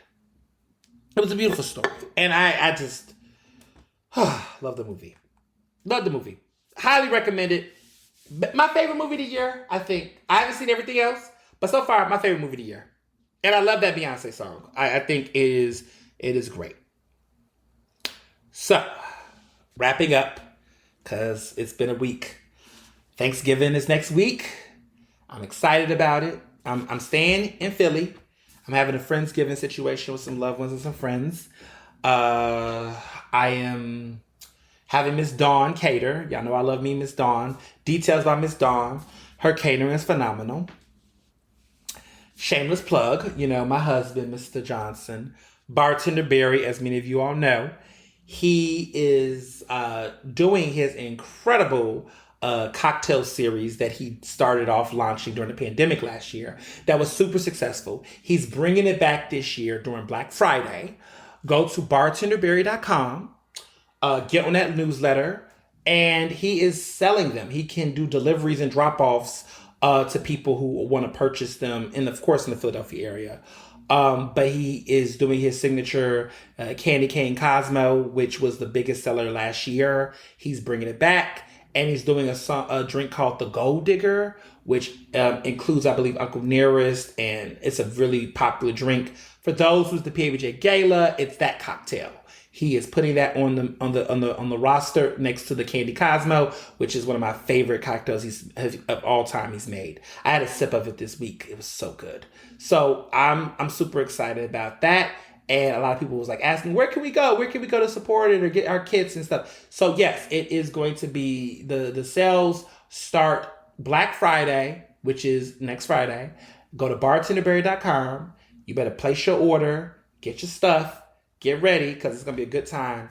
And I'm looking forward to Thanksgiving overall. It's so interesting, because this year just feels like, damn, Thanksgiving already here. We just already jumped this year. It's just, it's been interesting fast year. It's like, damn, Thanksgiving is here. I guess when you get grown, you just don't, have that long drawn out anticipation. Just kind of like it falls in your lap. And when you grown too, like me, I ain't cooking. I'm just going. I hire people for that. So I'm very fortunate to be in a position where I can hire people for that. But until then, y'all, happy holidays.